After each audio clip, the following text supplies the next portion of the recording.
आचार्य महाराज श्री श्री अभिषेक पाठक जी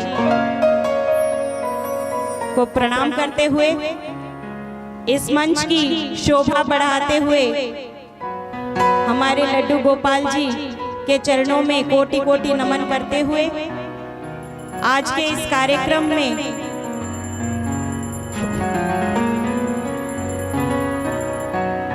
आप सब की उपस्थिति, पहला दिन है कार्यक्रम का, लेकिन फिर भी हम सब जानते हैं कि जब भी यहाँ किसी कार्यक्रम की शुरुआत होती है, निश्चित तौर पर वो कार्यक्रम सीधा ऊंचाई को छूता है। बहुत ही अच्छे से सफलतापूर्वक हर कार्यक्रम का समापन किया जाता है।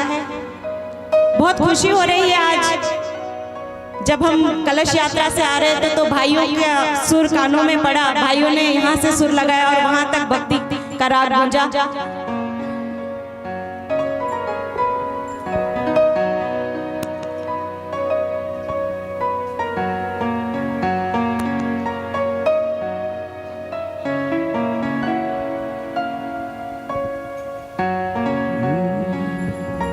बस जो महाराज जी बताएंगे वेद पुराण शास्त्र, वो तो हम उनके मुखारविंद से सुनेंगे ही, लेकिन अपने मन की बात बस यही कहना चाहूंगी कि पहले बात तो मैं किरण भाई, मुन्ना भाई और जितने भी भाई, सबका नाम लेना अभी संभव नहीं, लेकिन जितने लोग भी इस कार्यक्रम में जुड़े हैं, जिनकी वजह से आज ये कार्यक्रम संपन्न हुआ है, आज का ये कार्यक्रम शुभारंभ हो पाया है, उन सबको बहुत बहुत हृदय से बधाई एवं भगवत कृपा का लाभ उठाने के लिए आपने हमें आज यहाँ इस मौके को प्रदान किया, इसके लिए भी हम आपका धन्यवाद करते हैं। इस तरह के आध्यात्मिक कार्यक्रम और होने चाहिए। मुझे ये लगता है कि जब इस तरह के कार्यक्रम होते हैं, हमें वेद पुराण मंत्र सबको याद नहीं हो सकते, लेकिन आध्यात्मिकता की जरूरत आज हर एक को है। आज बड़ा अच्छा लगता है जब YouTube पर इस तरह के वीडियो आते हैं, हमारे युवा भाई किसी कॉफी शॉप के सामने, किसी कैफे के आगे बैठकर हनुमान चालीसा का पाठ करते हैं, तब बड़ा ही गौरव अनुभव होता है कि हमारा यूथ एक अच्छे रास्ते पर चल पड़ा है। बहुत अच्छी बात कही सुनी थी कि भगवान जानने की नहीं मानने की चीज है, तो इसीलिए प्रहलाद ने माना था, प्रहलाद को यकीन था, उसने माना था कि भगवान है, इसलिए उसने जिस खंबे की ओर इशारा किया उसी में से भगवान नरसिंह अवतार में प्रकट हो गए थे। तो इसीलिए हम भगवान को माने, विश्वास करें और अपने जीवन को और अधिक ऊंचाइयों पर ले जाएं, उसी की शरणागति लेकर, क्योंकि वो सब सर्वगुण संपन्न है, वो सबका विधाता है। हम उसकी शरणागति लें और जीवन में सफलता का अनुभव करें। इन्हीं वचनों के साथ पूज्य महाराज श्री के आशीर्वाद लेते हुए मैं इस 7 दिवसीय भागवत कथा का आप सब रसपान करें, इस कथामृत का श्रवण करें और हम सब अपने जीवन को धन्य करें। इसी अभिलाषा के साथ प्रभु से आशीर्वाद लेते हुए आप सबको शुभकामनाएं भेंट करती हूँ। बहुत बहुत धन्यवाद। जय जगन्नाथ। धन्यवाद माधी। वर्तमान ए कार्यक्रम शुभारंभ हम यही अवसर में दीप प्रज्वलन पाई मु निमंत्रण करी।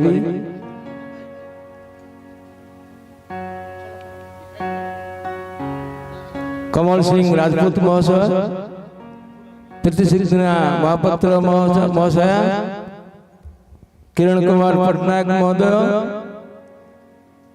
आमर वरिष्ठ भाई युधिष्ठिर स्वाई महाशय एवं वरिष्ठ भाई श्रीयुक्त बलराम महाना महाशय को निवेदन करी मंच निकट का आसतु।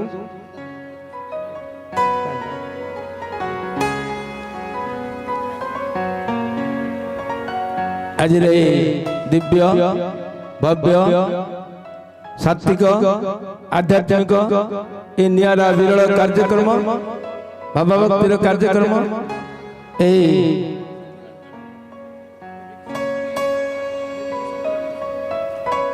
भागवतर कार्यक्रम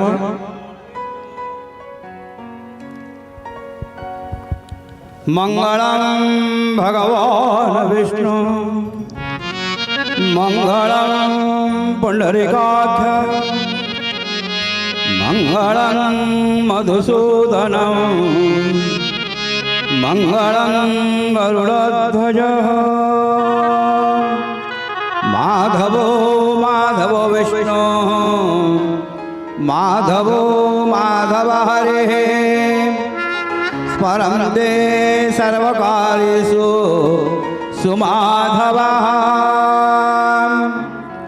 ॐ स्वस्ति न इन्द्रं बुधश्रवाः स्वस्ति न पूषा विश्ववेदाः स्वस्ति न तारिकारिष्टनेमि स्वस्ति न बृहस्पते दधातु शुभं करोतु कल्याणम् आयुर्वर्गसम्पदां शत्रुबुद्धिनाशकरं दीपज्योति नमस्तुते ॐ दीपदेवताभ्यो नमो नमः व्यासदेवाय समर्पयामि सुखदेवाय समर्पयामि गुरुदेवाय प्रज्वलितं पञ्चमुखदीपं समर्पयामि नमस्करोमि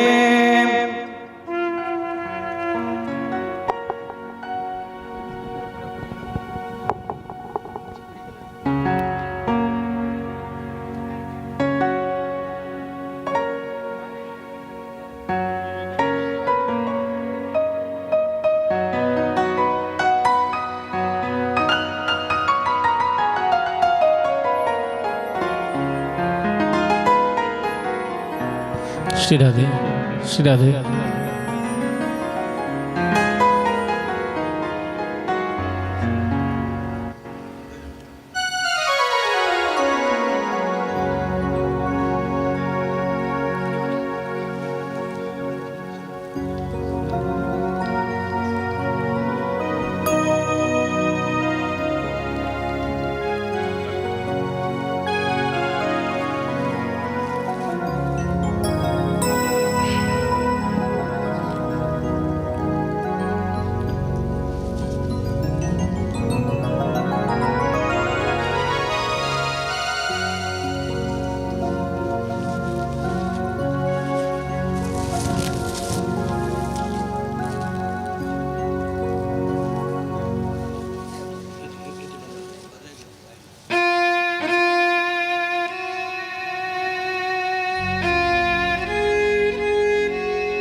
बंसी विभूषित करां नवनीर दावा पीतांबरा दरुनविंब फलाधरुष्ठा पूर्णेन्दु सुंदर मुखादरविंद नेत्रा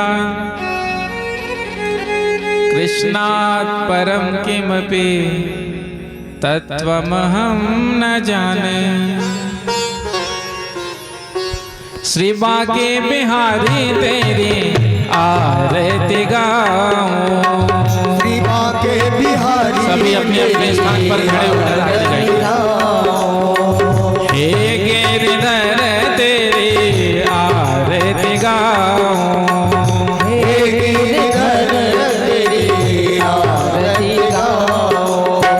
आरती गाऊं प्यारे आपको बनाओ।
की जय हो श्री वृंदावन बिहारी लाल की जय हो श्रीमद् भागवत महापुराण की जय हो श्री हनुमान जी महाराज की जय हो जय जय श्री राधे जय जय श्री राधे जय जय श्री राधे जय जय श्री राधे जय जय श्री राधे। श्याम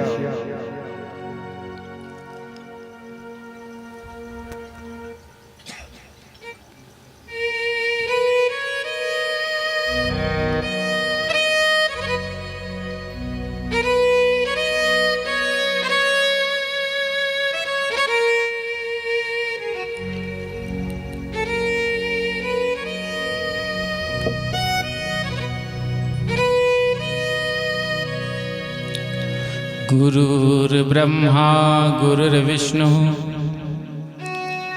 गुरुर्देवो महेश्वर गुरु साक्षात् परब्रह्म तस्मै श्री गुरवे नमः।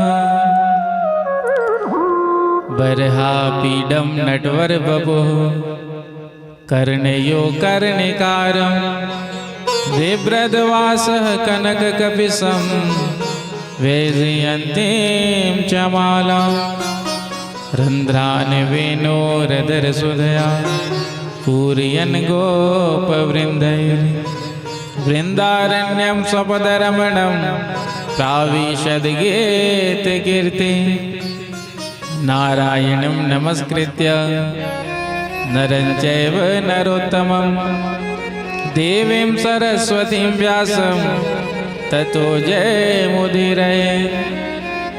ध्येयं सदा परिभवग्नमभीष्टदोहं तीर्थास्पदं शिवविरञ्चिनुतं शरण्यं भृत्यार्तिहं प्रणतपालभवाब्धिपोतं वन्दे महापुरुषते चरणारविन्दम्।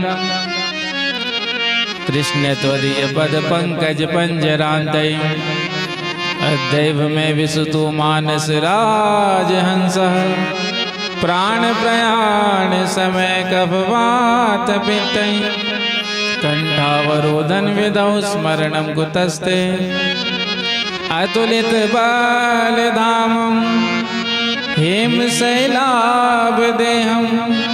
धनुज्वन् कृशानं ज्ञानीनाम् अग्रगण्यं सकलगुणनिधानं वानराणामधीशं रघुपतिप्रियभक्तं वातजातं नमामि। प्रणवौ पवनकुमार खलबन पावक ज्ञानघन जासु हृदयागार बसई राम सर चापधर। श्री सीतानाथ समारंभां श्री रामानंदार्य मध्यमाम् अस्मदाचार्य पर्यन्तां वन्दे श्री गुरु परंपरां। भक्ति भक्त भगवंत गुरु चतुर्नाम बबु एक इनके पद वंदन किए तो नासत विघ्न अनेक। श्री राधे मेरी स्वामिनी मैं राधे चुको दास जन्म जन्म मोहि दीजियो श्री वृंदावन को वास। सब द्वारन को छाड़ के निम आयो तेरे द्वार। अहो वृषभानु की लाडली नेक मेरी ओर निहार नेक मेरी ओर निहार नेक मेरी ओर निहार। बोलिए बाल कृष्ण लाल की जय हो श्री वृंदावन बिहारी लाल की जय हो श्रीमद् भागवत महापुराण की जय हो श्री हनुमान जी महाराज की जय हो जय जय श्री राधे जय जय श्री राधे जय जय श्री राधे जय जय श्री राधे जय जय श्री राधे। आइए प्रथम दिवस की कथा में प्रवेश करें। उससे पूर्व कुछ क्षणों के लिए बड़े प्रेम से भाव से अपने मन और वाणी को पवित्र करते हुए भगवान नाम का कीर्तन करें।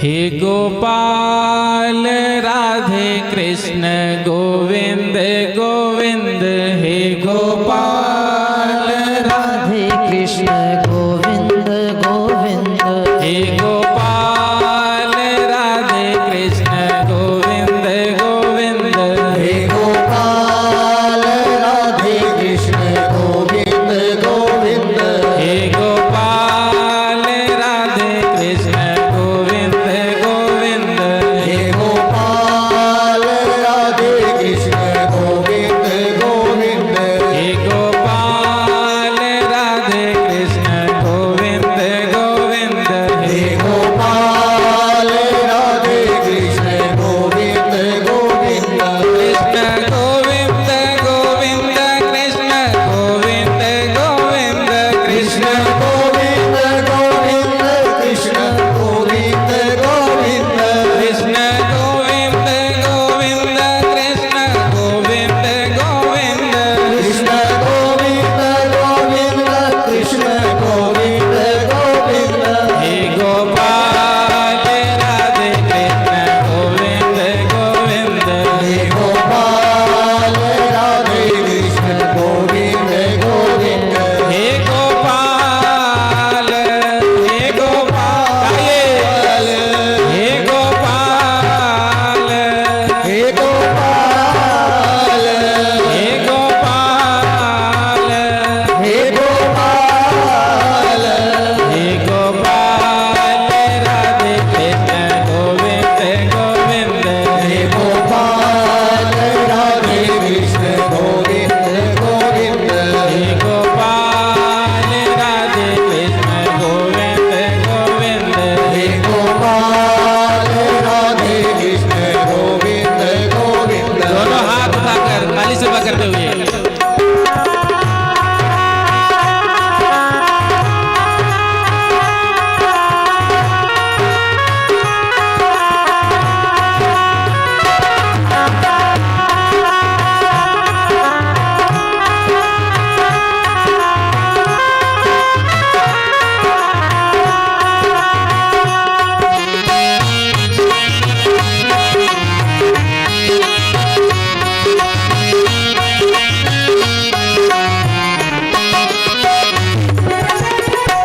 हे गोपाल राधे कृष्ण गोविंद गोविंद, हे गोपाल राधे कृष्ण गोविंद गोविंद, हे गोपाल राधे कृष्ण गोविंद गोविंद, हे गोपाल राधे कृष्ण गोविंद गोविंद, कृष्ण गोविंद गोविंद, कृष्ण गोविंद गोविंद, कृष्ण गोविंद गोविंद, कृष्ण गोविंद गोविंद, कृष्ण गोविंद गोविंद, कृष्ण गोविंद गोविंद, कृष्ण गोविंद गोविंद, कृष्ण गोविंद गोविंद, हे गोपाल राधे कृष्ण गोविंद गोविंद, हे गोपाल राधे कृष्ण गोविंद गोविंद, हे गोपाल राधे कृष्ण गोविंद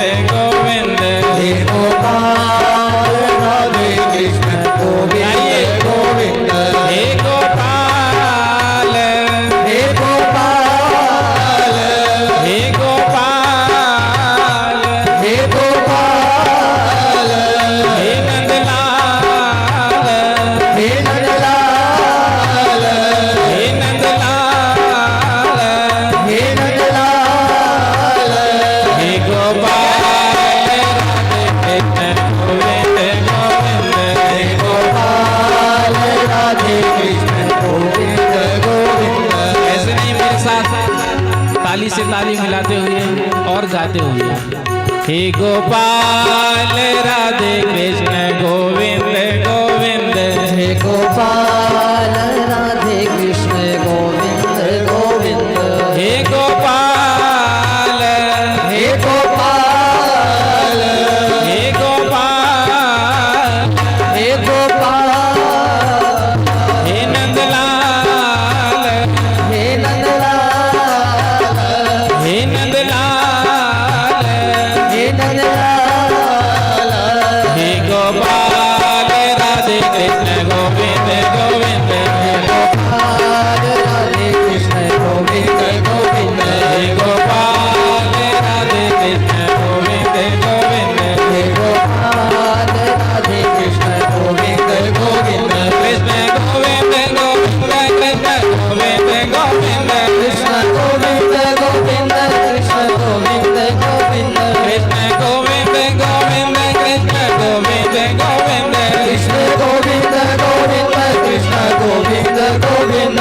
गोपाल राधे कृष्ण गोविंद गोविंद गोपाल राधे कृष्ण गोविंद गोविंद हे गोपाल राधे कृष्ण गोविंद गोविंद हे गोपाल राधे कृष्ण गोविंद गोविंद हे गोपाल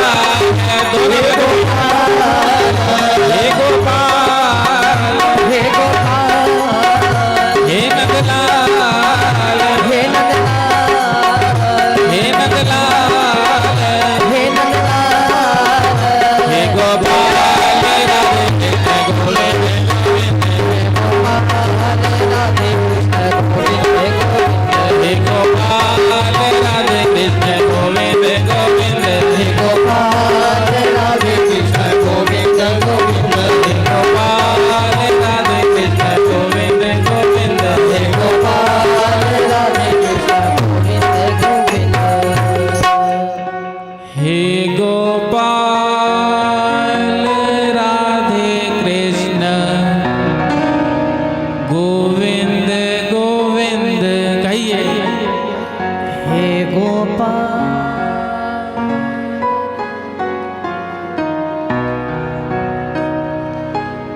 हे गोपाल राधे कृष्ण गोविंद गोविंद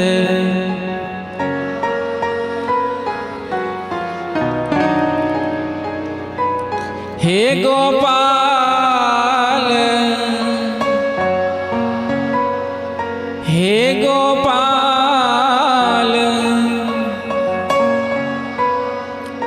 हे गोपाल राधे कृष्ण गोविंद गोविंद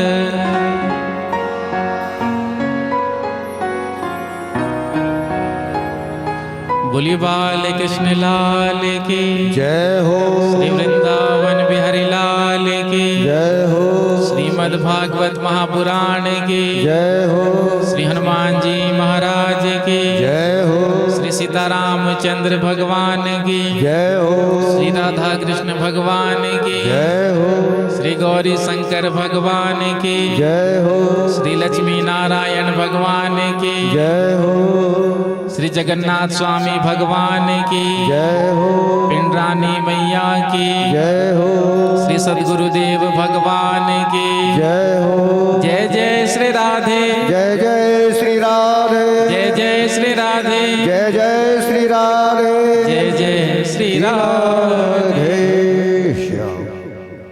परम मंगल श्रीमद् भागवत महापुराण परमहंस संगीता वैष्णव संतों का परम धन उन आनंद कंद अनंत कोटि ब्रह्मांड नायक सर्वेश्वर सर्वाधिपति कुंज निकुंजेश्वर श्री राधा रमण बाधाहरण चिदाधार केवलाधार निर्विकार निर्विकल्प निरीह अकारण करुणावरुणालय भक्त वांछा कल्पतरु श्री वृंदावन बिहारी के उन युगल चरणों में ध्यान करते हुए आप सभी को प्रभु के पावन चरित्रों का वर्णन करने जा रहे हैं। कथा में समुपस्थित समस्त भक्त वृंद, स्नेहमयी वात्सल्यमयी माताएं, आप सबके हृदय में विराजमान उन प्रभु को प्रणाम करते हुए सिया राम में सब जग जानी, करूं प्रणाम जोरी जुग पानी। तो आप सभी को प्रणाम करते हुए सभी को सादर जय श्री कृष्णा कहते हुए आज हम रायघर के पावन भूमि पर बैठ करके, क्योंकि ये जो क्षेत्र है नीलाचल जगन्नाथ स्वामी प्रभु का क्षेत्र है, तो जगन्नाथ जी के ही सानिध्य में हम सब सप्त दिवस तक श्रीमद् भागवत कथा ज्ञान गंगा में गोता लगाएंगे। कथा का आयोजन विश्व हिंदू परिषद रायघर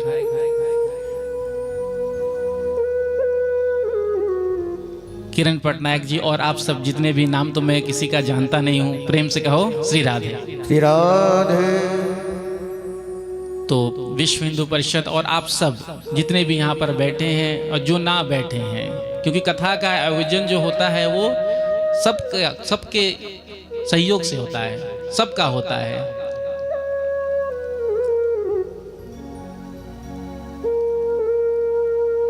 भागवत कथा ज्ञान गंगा कहा गया। प्रेम से कहो श्री राधे। जब हमको गंगा जी में स्नान करना होता है तो हमको उसके लिए पहले प्लानिंग करना होता है, क्योंकि अब कुंभ का समय आ चुका है और प्रयागराज में बड़ी जोर की तैयारियां चल रही है। 13 जनवरी से कुंभ का पर्व, कुंभ स्नान प्रारंभ होगा। तो प्रायः जितने भी सनातनी होते हैं, हिंदू होते हैं, जो सनातन धर्म को मानते हैं, तो प्रायः प्रयास करते हैं कि कुंभ स्नान करें जाकर। गंगा जी में स्नान करने की महिमा आप तो जानते ही हैं। और कुंभ के समय में यदि सौभाग्य मिल जाए गंगा जी में स्नान करने का तो कहना ही क्या। और जो प्रयागराज में कुंभ लगता है उसमें तो और एक विशेषता है। यदि आप गंगा जी गए हरिद्वार में तो गंगा स्नान किया, लेकिन यदि आप प्रयागराज में जाते हैं तो वहां तो गंगा, यमुना और सरस्वती तीनों का संगम होता है। तो सहस्त्र वर्ष तक कार्तिक में जो स्नान करने का पुण्य मिलता है, कुरुक्षेत्र में सूर्य ग्रहण का पर्व जो पड़ता है उसमें जो स्नान करने से जो पुण्य मिलता है, उससे अनंत कोटि गुना पुण्य फल प्रयाग जी में कुंभ स्नान करने से जीव को मिलता है। इसलिए हम सबको भी कुंभ स्नान करना चाहिए। प्रेम से कहो श्री राधे। श्री राधे। और 144 वर्ष के बाद ऐसा अद्भुत संयोग इस वर्ष कुंभ में बना हुआ है। 144 ईयर के बाद ऐसा संयोग बना है। तो जब हमको गंगा जी में जाना होता है स्नान करने के लिए तो हमको प्लानिंग करना होता है। प्लानिंग करते हैं, टिकट बुक कराते हैं, और शीतकालीन का समय हो, विंटर सीजन हो, ठंड का समय हो तो फ्लाइट भी डिले, फ्लाइट भी कैंसिल हो जाती है, ट्रेन भी डिले हो जाता है। या आप बाई कार जा रहे हैं तो फॉग इतना होता है कि जाते जाते भी हम वहाँ नहीं पहुंच पाते हैं। भगवान ने कृपा कर दी तो पहुंच जाते हैं। तो गंगा जी में जाने के लिए हमको प्रयत्न करना पड़ता है, प्रयास करना पड़ता है, तैयारियां करनी पड़ती हैं। उसके बाद हम गंगा जी में जा करके स्नान करते हैं। लेकिन ये जो भागवत रूपी गंगा है, ये गंगा जी तो बहती बहती बहती हमारे नगर ग्राम तक आ जाती है। प्रेम से कहो श्री राधे। श्री राधे। और घर तक गंगा बहती हुई आ गई, और उस गंगा जी में यदि हमने स्नान नहीं किया, चलो ठंडी का समय है, ठंड बहुत ज़्यादा है, तो कई लोगों को ठंड में स्नान करने से करंट लगता है, डर लगता है। यदि आप जाएंगे गंगा जी में स्नान करने के लिए प्रयागराज में अभी, तो जब गोता लगाएंगे तो बड़ा जोर का झटका लगता है, बहुत ठंडा पानी होता है। तो बहुत लोग डरते हैं स्नान करने से ठंड में। और कई तो ऐसे महान होते हैं उत्तर प्रदेश आदियों में, जो उत्तर भारत का जो क्षेत्र है, पूरे ठंड भर महीनों महीनों नहाते नहीं है। प्रेम से कहो श्री राधे। हाँ, बस फेस वॉश कर लिया, बालों में जेल लगा लिया और सामने वाले ने समझ लिया स्नान हो गया। तो कई ऐसे महान भी होते हैं।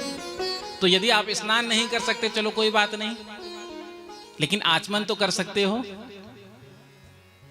यदि आचमन भी नहीं कर सकते हो तो कम से कम आप गंगा जी का तो दर्शन कर सकते हो।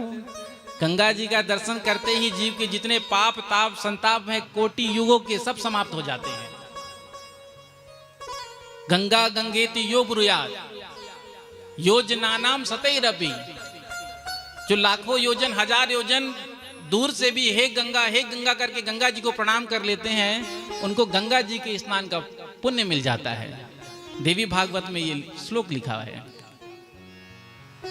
जो दूर से दर्शन कर ले, प्रणाम कर ले, उसको ये पुण्य मिलता है, और जो पहुंच जाए निकट पहुंच के जो स्नान कर ले, फिर कहना ही क्या।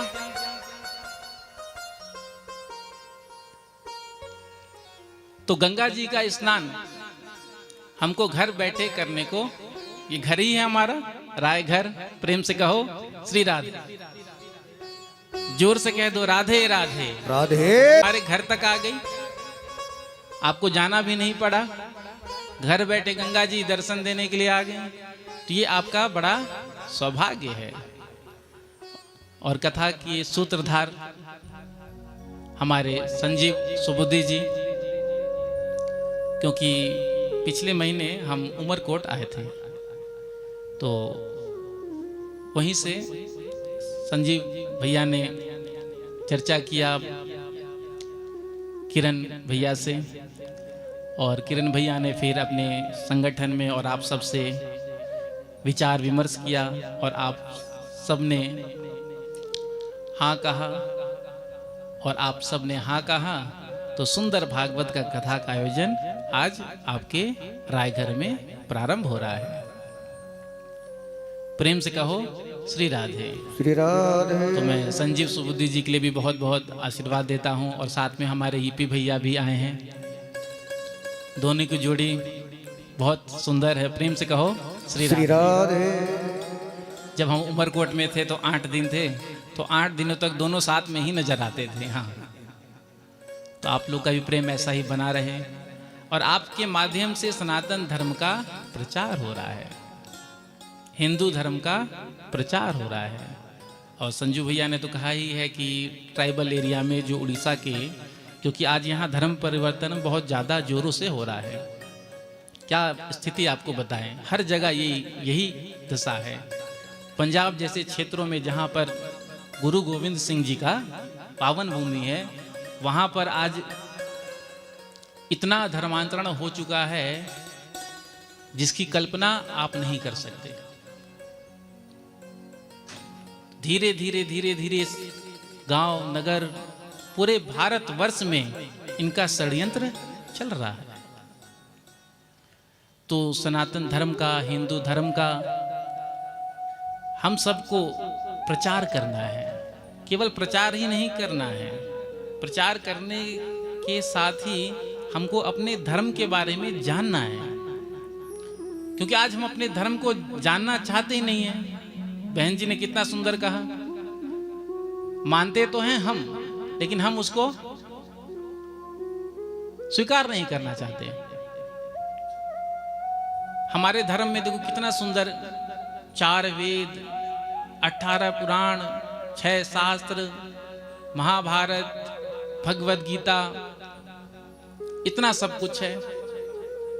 तो जब हम अपने धर्म के बारे में जानेंगे कि हमारा सनातन धर्म, हिंदू धर्म कितना विशाल है, तो फिर हम धर्म परिवर्तन नहीं करेंगे। क्यों? क्योंकि हमको अपने धर्म के बारे में पता है। और जिसको अपने धर्म के बारे में ही बोध नहीं है, ज्ञान नहीं है, स्वधर्मे निधनम श्रेया, भगवत गीता में भगवान श्री कृष्ण कहते हैं, और पर धर्मो भयावह।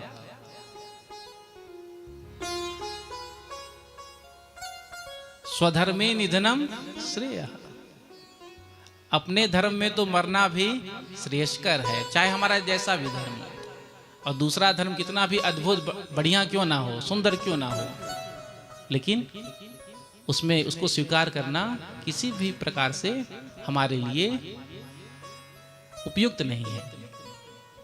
इसलिए हम प्रयास कर रहे हैं ट्राइबल एरिया, ग्रामीण अंचलों में जाकर के, क्योंकि जो धर्मांतरण है ये ग्रामीण अंचलों में ज़्यादा हो रहा है। क्यों? वहाँ के जो हमारे वनवासी क्षेत्र के लोग होते हैं, गांव के जो लोग होते हैं, वो बड़े भोले भाले होते हैं।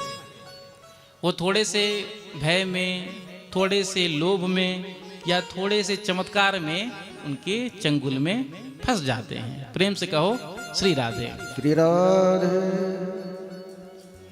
क्योंकि ये क्या करते हैं मालूम है आपको?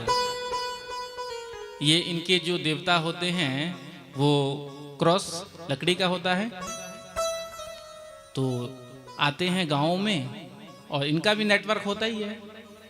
तो भोले भाले लोगों को कहते हैं देखो देखो चलो हम दिखाते हैं हमारे भगवान कितने ताकतवर हैं, शक्तिशाली हैं, कितने पावरफुल हैं, और तुम्हारे भगवान कितने कमजोर हैं, वीक हैं। तो कहते हैं चलो दिखाओ। तो कहा तुम अपने भगवान को लेकर आओ, हम अपने भगवान को लेकर के आते हैं। तो लकड़ी का बना क्रॉस लेकर के आते हैं, और हमारे भगवान देवी देवता तो पत्थर के होते हैं, और लेकर के आते हैं नदी तालाब में, और कहते हैं तुम अपने भगवान को डालो। जैसे ही हिंदू अपने देवी देवता भगवान को डालते हैं, तो अब पानी में यदि पत्थर डालेंगे तो वो तो डूबेगा ही। उसके बाद कहते हैं देखो हम दिखाते हैं हमारे भगवान का पावर, और अपने भगवान को पानी में डालते हैं, तो पानी में लकड़ी तैरता है। तो भैया देखो हमारे धर्म में परीक्षा होती है, वो अग्नि परीक्षा होती है। प्रेम से कहो श्री राधे। श्री राधे। तो ये बात हमारे भोले भाले गांव वालों को पता नहीं है, लेकिन ये बात आप जब उन तक पहुंचाओगे, देखो हमारे यहाँ जो है परीक्षा होती है, अग्नि परीक्षा होती है। सीता जी ने अग्नि परीक्षा दी थी, सीता जी ने अग्नि परीक्षा दी थी ना। तो जब ये बात हम उनको बताएंगे देखो हमारे धर्म में तो अग्नि परीक्षा होती है, लाओ अपने देवता को, हम अपने देवता को लाते हैं, लगाओ अग्नि, डालो अपने देवता को। जैसे ही उनका देवता को डाला तो स्वाहा। और जब हमारे देवता को अग्नि में पधराया गया तो कुछ नहीं हुआ। प्रेम से कहो श्री राधे। श्री राधे। तो कहने का मतलब मेरा ये है कि उन भोले भाले लोगों को ये पता नहीं है। तो जब अपने धर्म के बारे में जानेंगे, अब भूत प्रेत का षड्यंत्र ये भी आपने देखा होगा, आजकल तो यूट्यूब चैनल में रील वगैरह में आता ही रहता है, बस झाड़ा दिया ठीक कर दिया। आजकल तो समय ऐसा है केवल चमत्कार का ही जमाना है। हाँ, चमत्कार को नमस्कार है, सब चमत्कार के पीछे भाग रहे हैं। कोई उपाय बता दो बस, और उपाय वाली कथा ही चल रही है आज की डेट में। प्रेम से कहो श्री राधे। श्री राधे। वास्तविकता जो कथा है, कथा का जो अर्थ है, पति ने कहा देखो इतनी जल्दी मेरी मनोकामना पूर्ण हो गई। प्रेम से कहो श्री राधे। श्री राधे। अब तो वहां लाइन लंबी, यहां तो तुरंत मनोकामना पूर्ण हो जाती है। अब वो तो गलती से मिस्टेक से पैर स्लिप हो गया, वो चली गई, लेकिन पति को लगा देखो ये बिल्कुल परफेक्ट हुआ है, यदि हमने इसमें सिक्का डाला जो मैंने मांगा वो हमको पूरा हो ही जाएगा। जब एक ने कहा तो बस उसके पीछे जितने भी थे बस लंबी लाइन लग गई। अब वहां जाकर देखो तो 4-4 किलोमीटर तक लाइन। आज हम अपने बुद्धि विवेक का उपयोग भी नहीं करते हैं। जहां देख लिया बस चमत्कार, बस चमत्कार के पीछे पड़ गए। तो कहने का अभिप्राय मैं कह रहा था कि हमको अपने सनातन संस्कृति के बारे में जानना है, अपने धर्म के बारे में जानना है। और हम तो जानते ही हैं, तो हम जानते हैं तो हमारा ये कर्तव्य है, धर्म है कि हम औरों को भी ये कथा सुनाएं, पहुंचाएं। अब हम हर जगह तो नहीं पहुंच सकते। जैसे आप कथा सुन रहे हैं तो आपको जो अच्छी बात लगे, सत्संग की चर्चा हो,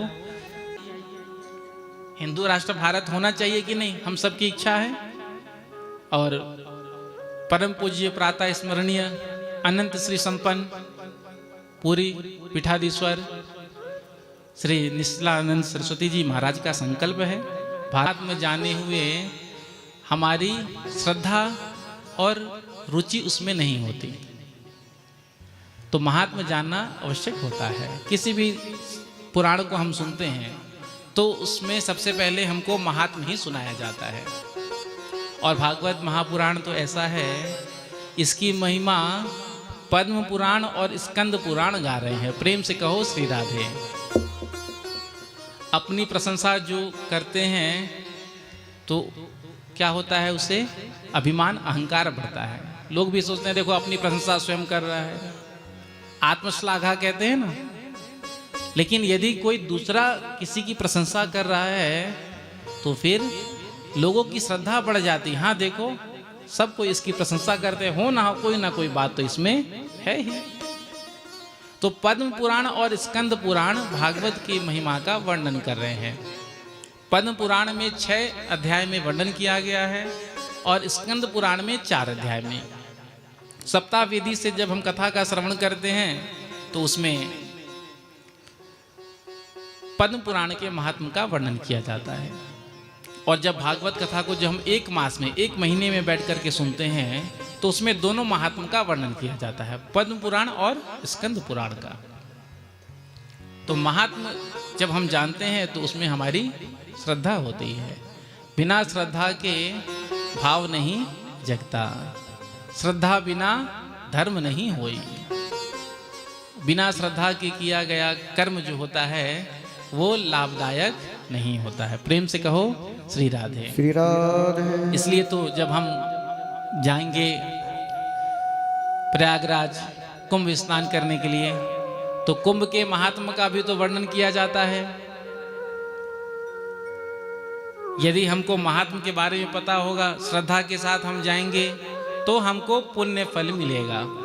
कई लोग घूमने के उद्देश्य से भी जाते हैं, विदेश से भी लोग आते हैं कुंभ का दर्शन करने के लिए और देख करके इतनी भीड़, इतने संख्या में, इतने ठंड में इतने लोग आश्चर्य से कहते हैं वाओ। अब वो तो केवल वाओ ही करते हैं, वाओ। क्यों? क्योंकि उनके अंदर श्रद्धा नहीं है, उनको महात्मा का ज्ञान नहीं है। और जिसके अंदर श्रद्धा है, जिसके अंदर भाव है, जो तीर्थ के महात्मा को जानते हैं, तो फिर वो भाव से जाते हैं और भाव से जाकर के जब स्नान करते हैं प्रयागराज में तो उनको पुण्य का फल मिलता है। प्रेम से कहो श्री श्री राधे। राधे। जोर से कह दो राधे राधे राधे राधे राधे राधे राधे राधे राधे राधे। राधे राधे। तो पूर्ण रूप से यदि हम पुण्य फल प्राप्त करना चाहते हैं तो इसलिए तो हम कभी भी जाते हैं, तीर्थों में जाते हैं, चाहे हम धाम में जाते हैं, तो तीर्थ का महात्मा हमको सुनना चाहिए। राम जी जब विश्वामित्र जी के साथ गए हैं तो विश्वामित्र जी के साथ जब राम जी जा रहे थे, गंगा जी के पास पहुंचे तो विश्वामित्र जी ने गंगा के महात्मा का वर्णन राम जी को सुनाया। तो जब हम तीर्थ में जाएं, जब हम धाम में जाएं, तो वहाँ जो पुजारी होते हैं, चाहे जो पंडा होते हैं, उनसे तीर्थ के महात्मा के बारे में सुनना चाहिए। हम तो जाते हैं केवल और जा कर के स्नान किए और निकल लिए, समय ही नहीं हमारे पास होता है। कई लोग तो बचते हैं पंडा पुजारियों से। हाँ, कहीं पंडा जी पीछे लग गए तो गए काम से। अब होता भी है, कहीं कहीं ऐसा देखने को मिलता भी है कि मतलब कुछ ज़्यादा ही कर देते हैं। प्रेम से कहो श्री राधे। श्री राधे। कोई भी भक्त श्रद्धा से वृंदावन धाम जाता है, कोई भी धाम जाता है, और जो जाता है कुछ देने के लिए ही जाता है, लेने के लिए तो जाता नहीं है। तो दान जो होता है वो अपने भाव से, श्रद्धा से ही किया जाता है। अब किसी को पकड़ लिया किसी पंडा जी ने, अब कहा नहीं इतना तो देना ही पड़ेगा, संकल्प करो, हठात संकल्प करा देते हैं। अब पड़ गए चक्कर में संकल्प करना पड़ता है और फिर पूरे यात्रा भर जितना यात्रा बचा हुआ शेष होता है, मन पछताता है कहाँ आ गए, कहाँ फंस गए। तो तीर्थ में जाने के बाद जो शांति मिलना चाहिए था, जो सुकून मिलना चाहिए था, जो आनंद मिलना चाहिए था, उसके विपरीत अशांति। क्योंकि पूरा जो भी शेष यात्रा है उसमें वही मस्तिष्क पे बना रहता है। तो उनको भी थोड़ा सा समझना चाहिए। तो तीर्थों में जाइए, जैसे आप जाएंगे प्रयागराज तो तीर्थ का महात्म सुनिए, महात्म सुनने के बाद तीर्थ में स्नान करिए, तो देखिए कितना पुण्य मिलेगा। और जो शाही स्नान होता है तो उसमें तो विशेष। और आपको पता है कुंभ का आयोजन कैसे होता है। जब देवासुर संग्राम हुआ, 12 रत्न निकली, उसमें से ही अमृत का कलश निकला था। धन्वंतरी भगवान लेकर निकले थे तो दैत्य लेकर के छीन करके देवताओं से भाग गए थे। तो अमृत का बूंद चारों दिशाओं में गिरा, पूरब पश्चिम उत्तर दक्षिण। देखो ये सब जानना बहुत जरूरी है, क्योंकि जब आप जानोगे कुंभ के बारे में, उसके बाद अब जब जाकर के आप कुंभ में स्नान करोगे तो आपको विशेष फल मिलेगा। केवल सुन लिया कि सब जा रहे हैं, हम भी चले गए, स्नान कर लिया, आ गए, तो कोई प्रभाव नहीं पड़ेगा। जब आप जान जाएंगे हाँ इतना महात्म है, ऐसा महात्म है, तो विशेष आपकी श्रद्धा बनेगी। तो 4 स्थान पर अमृत गिरा था, इसीलिए 4 स्थानों पर ही कुंभ का आयोजन किया जाता है। कौन कौन सा स्थान है जरा आप बताइए, प्रेम से कहो श्री राधे। श्री राधे। कहाँ कहाँ कुंभ लगता है? नासिक में, उज्जैन में और हरिद्वार में, और चौथा प्रयागराज में। अब देखो प्रयागराज में जो कुंभ लगता है वो जब भयंकर ठंड होती है, माघ का महीना, सबसे ज्यादा ठंड माघ में होता है। कई लोग कहते हैं कुंभ का आयोजन जो है वो थोड़ा समय देखकर करना चाहिए, महीने आदि देखकर, चैत्र वैशाख में, इतनी ठंडी में कौन जाए। तो हमारे यहाँ गणना जो है वो सूर्य और चंद्रमा पंचांग को देखकर किया जाता है, सूर्य और चंद्र की गति को देख करके किया जाता है, ना कि कैलेंडर को देख करके।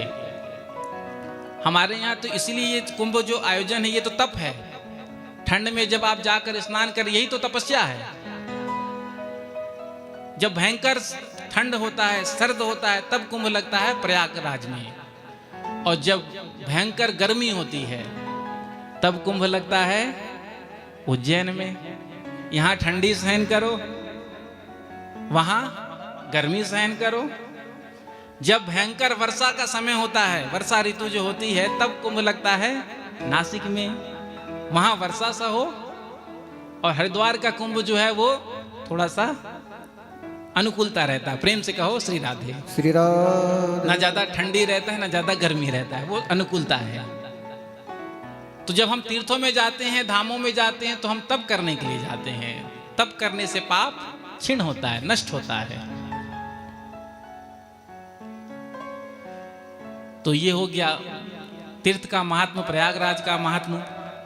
जहां जहां अमृत का बूंद गिरा था वहां वहां कुंभ का आयोजन किया जाता है। और 12 वर्ष में कुंभ का आयोजन होता है।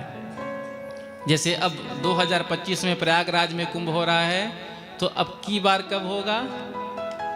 2037 में।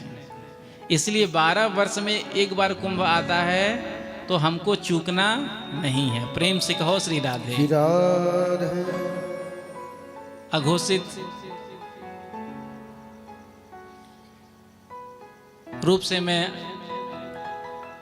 कुंभ का प्रचार प्रसार कर रहा हूं। प्रेम से कहो श्री राधे। हाँ, श्री राधे। इसलिए कर रहा हूं ताकि हम सब भी कुंभ में जाकर के स्नान करें, क्योंकि वहां देवी देवता सभी आते हैं, सारे तीर्थ आते हैं, तो वहां हमको भी जाकर के स्नान करना चाहिए। ऐसा मौका बार बार नहीं मिलता है। देखो जीवन में काम तो चलता रहेगा। हम लोग सोचते हैं जब काम खत्म हो जाएगा, काम निपट जाएगा, तब जाकर करना ही क्या, कुंभी स्नान करेंगे, तीर्थों और धामों में जाकर दर्शन ही करेंगे। लेकिन जीवन में काम कभी खत्म नहीं होता। इसीलिए इन सब कामों को करते हुए बीच बीच में समय निकाल करके तीर्थों में, धामों में जाकर हमको दर्शन करना चाहिए। प्रेम से कहो श्री राधे। तो आज भागवत के महात्म्य में प्रवेश करते हैं। कुछ थोड़ा सा समय बचा है, तो संक्षिप्त रूप से ही भागवत का महात्म्य का हम वर्णन करेंगे। तो भागवत के महात्म्य में वेदव्यास जी प्रथम श्लोक में कितना सुंदर कहते हैं, और आप सब मेरे साथ गाइएगा, क्योंकि आपको तो श्लोक आता है बोलना, और शुरुआत में ही आपने बहुत सुंदर श्लोक सुनाया जो मन को गदगद कर दिया। प्रेम से कहो श्री राधे। अंदर से आह्लादित कर दिया। भागवत के श्लोक इतना सुंदर उच्चारण, शुद्ध उच्चारण, तो हमारा भी तो यही प्रयास है कि जन जन तक ये बात पहुँचे और हम भी ये सब जाने अपने धर्म के बारे में, शास्त्र के बारे में, पुराण के बारे में, और हम भी श्लोक याद करें, संस्कृत पढ़ना हम भी सीखें। तो मैं भागवत का प्रथम श्लोक कह रहा हूँ महात्मा का, तो आप मेरे साथ कहेंगे। सच्चिदानंद रूपाय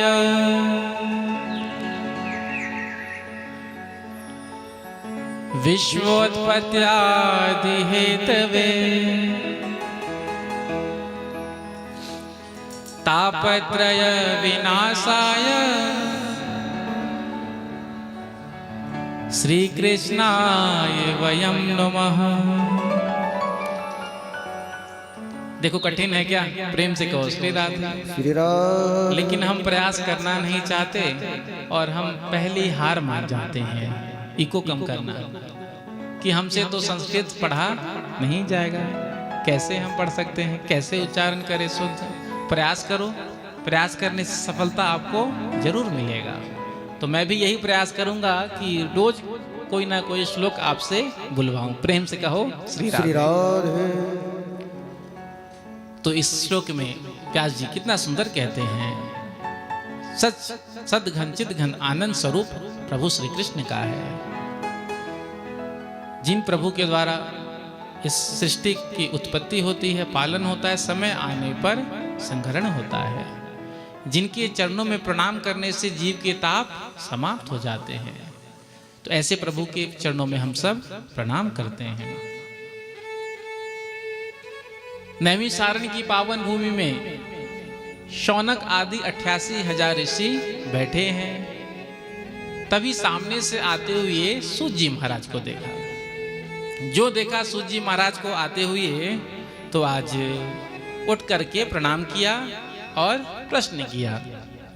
अज्ञान ध्वांत विध्वंस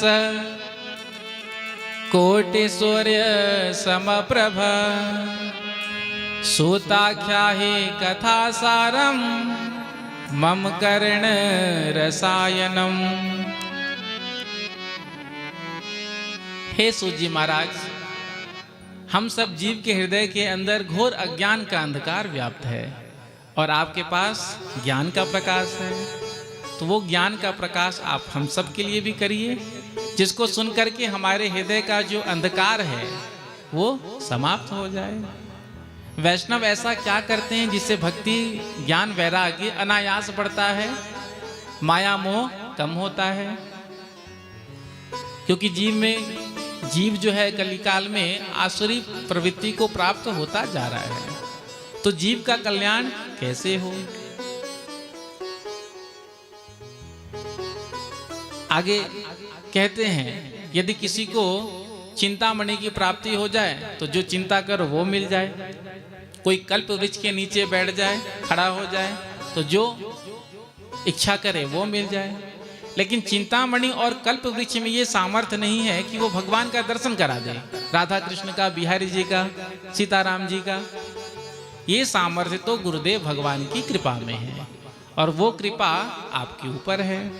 तो आज शौनक आदि ऋषि गुरु रूप से प्रणाम कर रहे हैं। देखो सूत जी महाराज आयु में छोटे हैं और जितने भी ऋषि बैठे हैं सब आयु में बड़े हैं, वयोवृद्ध हैं, लेकिन सूत जी के पास ज्ञान का प्रकाश है। हमारे यहाँ तो कहा गया ना, धन वृद्धा बल वृद्धा आयु वृद्धास तथैव च ते सर्वेपि ज्ञान वृद्धास किंकिरा शिष्य किंकिरा।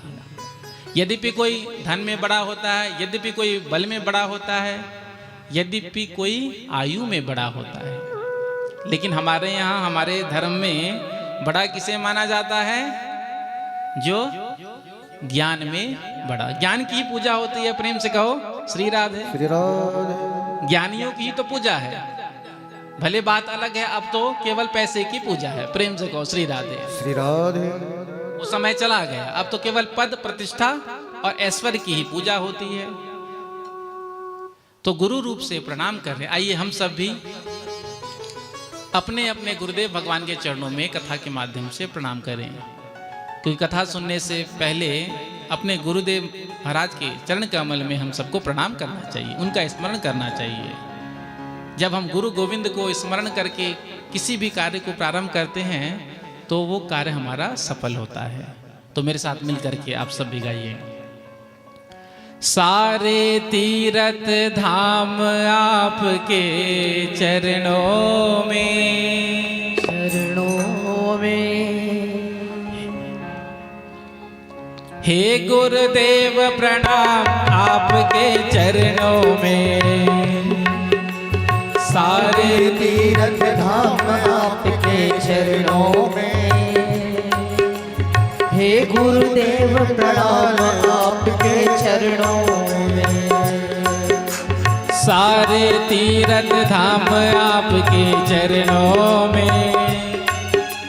हे गुरुदेव प्रणाम आपके चरणों में। सारे तीर्थ धाम आपके चरणों में। हे गुरुदेव प्रणाम आपके चरणों में।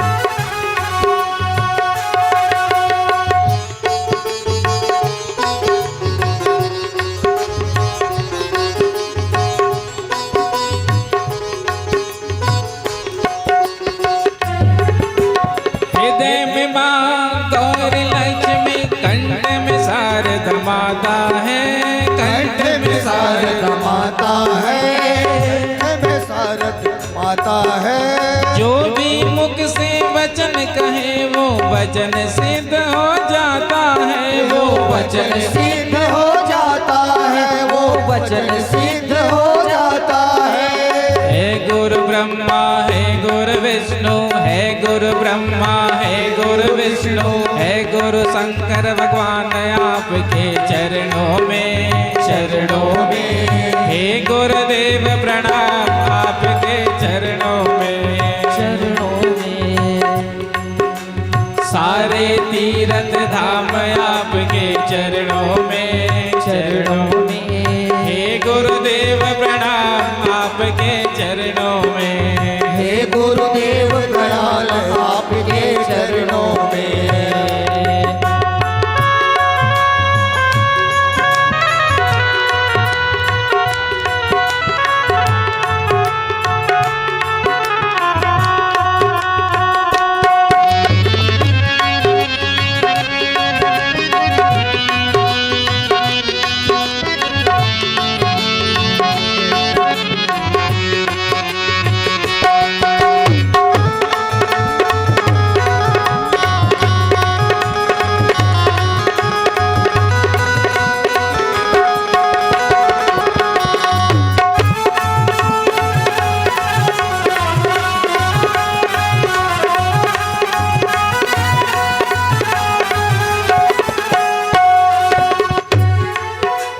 जन्म के दाता मात पिता है, आप कर्म के दाता है, आप कर्म के दाता है, आप कर्म के दाता है। जन्म तो माता पिता देते हैं और जीवन गुरुदेव भगवान देते हैं। बिना गुरु के जीव को कोई ज्ञान नहीं मिल सकता, बिना गुरु के जीव का कल्याण नहीं। जब तक शरणागति नहीं मिलता है गुरुदेव भगवान का, तब तक जीव का उद्धार मोक्ष कभी नहीं हो सकता। इसलिए तो हम गुरु दीक्षा लेते हैं। क्यों? क्योंकि गुरुदेव हमारा संबंध भगवान से जोड़ देते हैं। वर वधू का विवाह होता है तो आचार्य जी ब्राह्मण देवता पाणी ग्रहण संस्कार कराते हैं। उसी प्रकार से जीवात्मा और परमात्मा का मिलन कौन कराते हैं? गुरुदेव भगवान। गुरुदेव भगवान मंत्र देकर, दीक्षा देकर, शरणागति देकर के जीव को परमात्मा से जोड़ते हैं। इसलिए गुरु की शरण में जाना चाहिए। बिना गुरु के कल्याण नहीं। चाहे ब्रह्मा जी जैसा सामर्थ्य क्यों ना हो, भगवान शिव जैसा सामर्थ्य क्यों ना हो। बिना गुरु की चरण में जाए हुए जीव का कल्याण किसी काल में संभव नहीं। इसीलिए दीक्षा लेना चाहिए, शरणागति ग्रहण करना चाहिए। गुरुदेव भगवान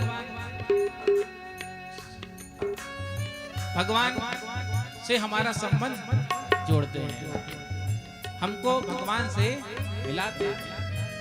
गुरु कृपा से ही संभव है। गुरु कृपा बली ऐसी, जब तक गुरु कृपा नहीं होता तब तक गोविंद की कृपा नहीं होती। गुरु कृपा और भगवंत कृपा, भगवान की कृपा, दोनों कृपा में बड़ा कौन है? गुरु कृपा। क्यों? जब गुरु कृपा हो जाती है तो भगवान प्रकट होकर दर्शन दे देते हैं। प्रेम से कहो श्री राधे। श्री राधे। इसीलिए गुरु की शरण में जाओ, गुरु की शरण में जाकर के बैठो। कितना भी आप परेशान क्यों ना हो, कितने भी संकट में क्यों ना हो, जब गुरु चरण में जाकर के आप बैठोगे आपको विश्राम मिलेगा। जन्म के दाता माता पिता है, आप कर्म के दाता है। आप कर्म के दाता है, आप कर्म के दाता है। आप मिलाते हैं ईश्वर से, आप ही भाग्य विधाता है। आप ही भाग्य विधाता है, आप ही भाग्य विधाता है। दुखिया मन को रोगी तन को, दुखिया मन को रोगी तन को, मिलता है आराम आपके चरणों में, चरणों में। हे गुरुदेव प्रणाम आपके चरणों में। हे गुरुदेव दयाल आपके चरणों में।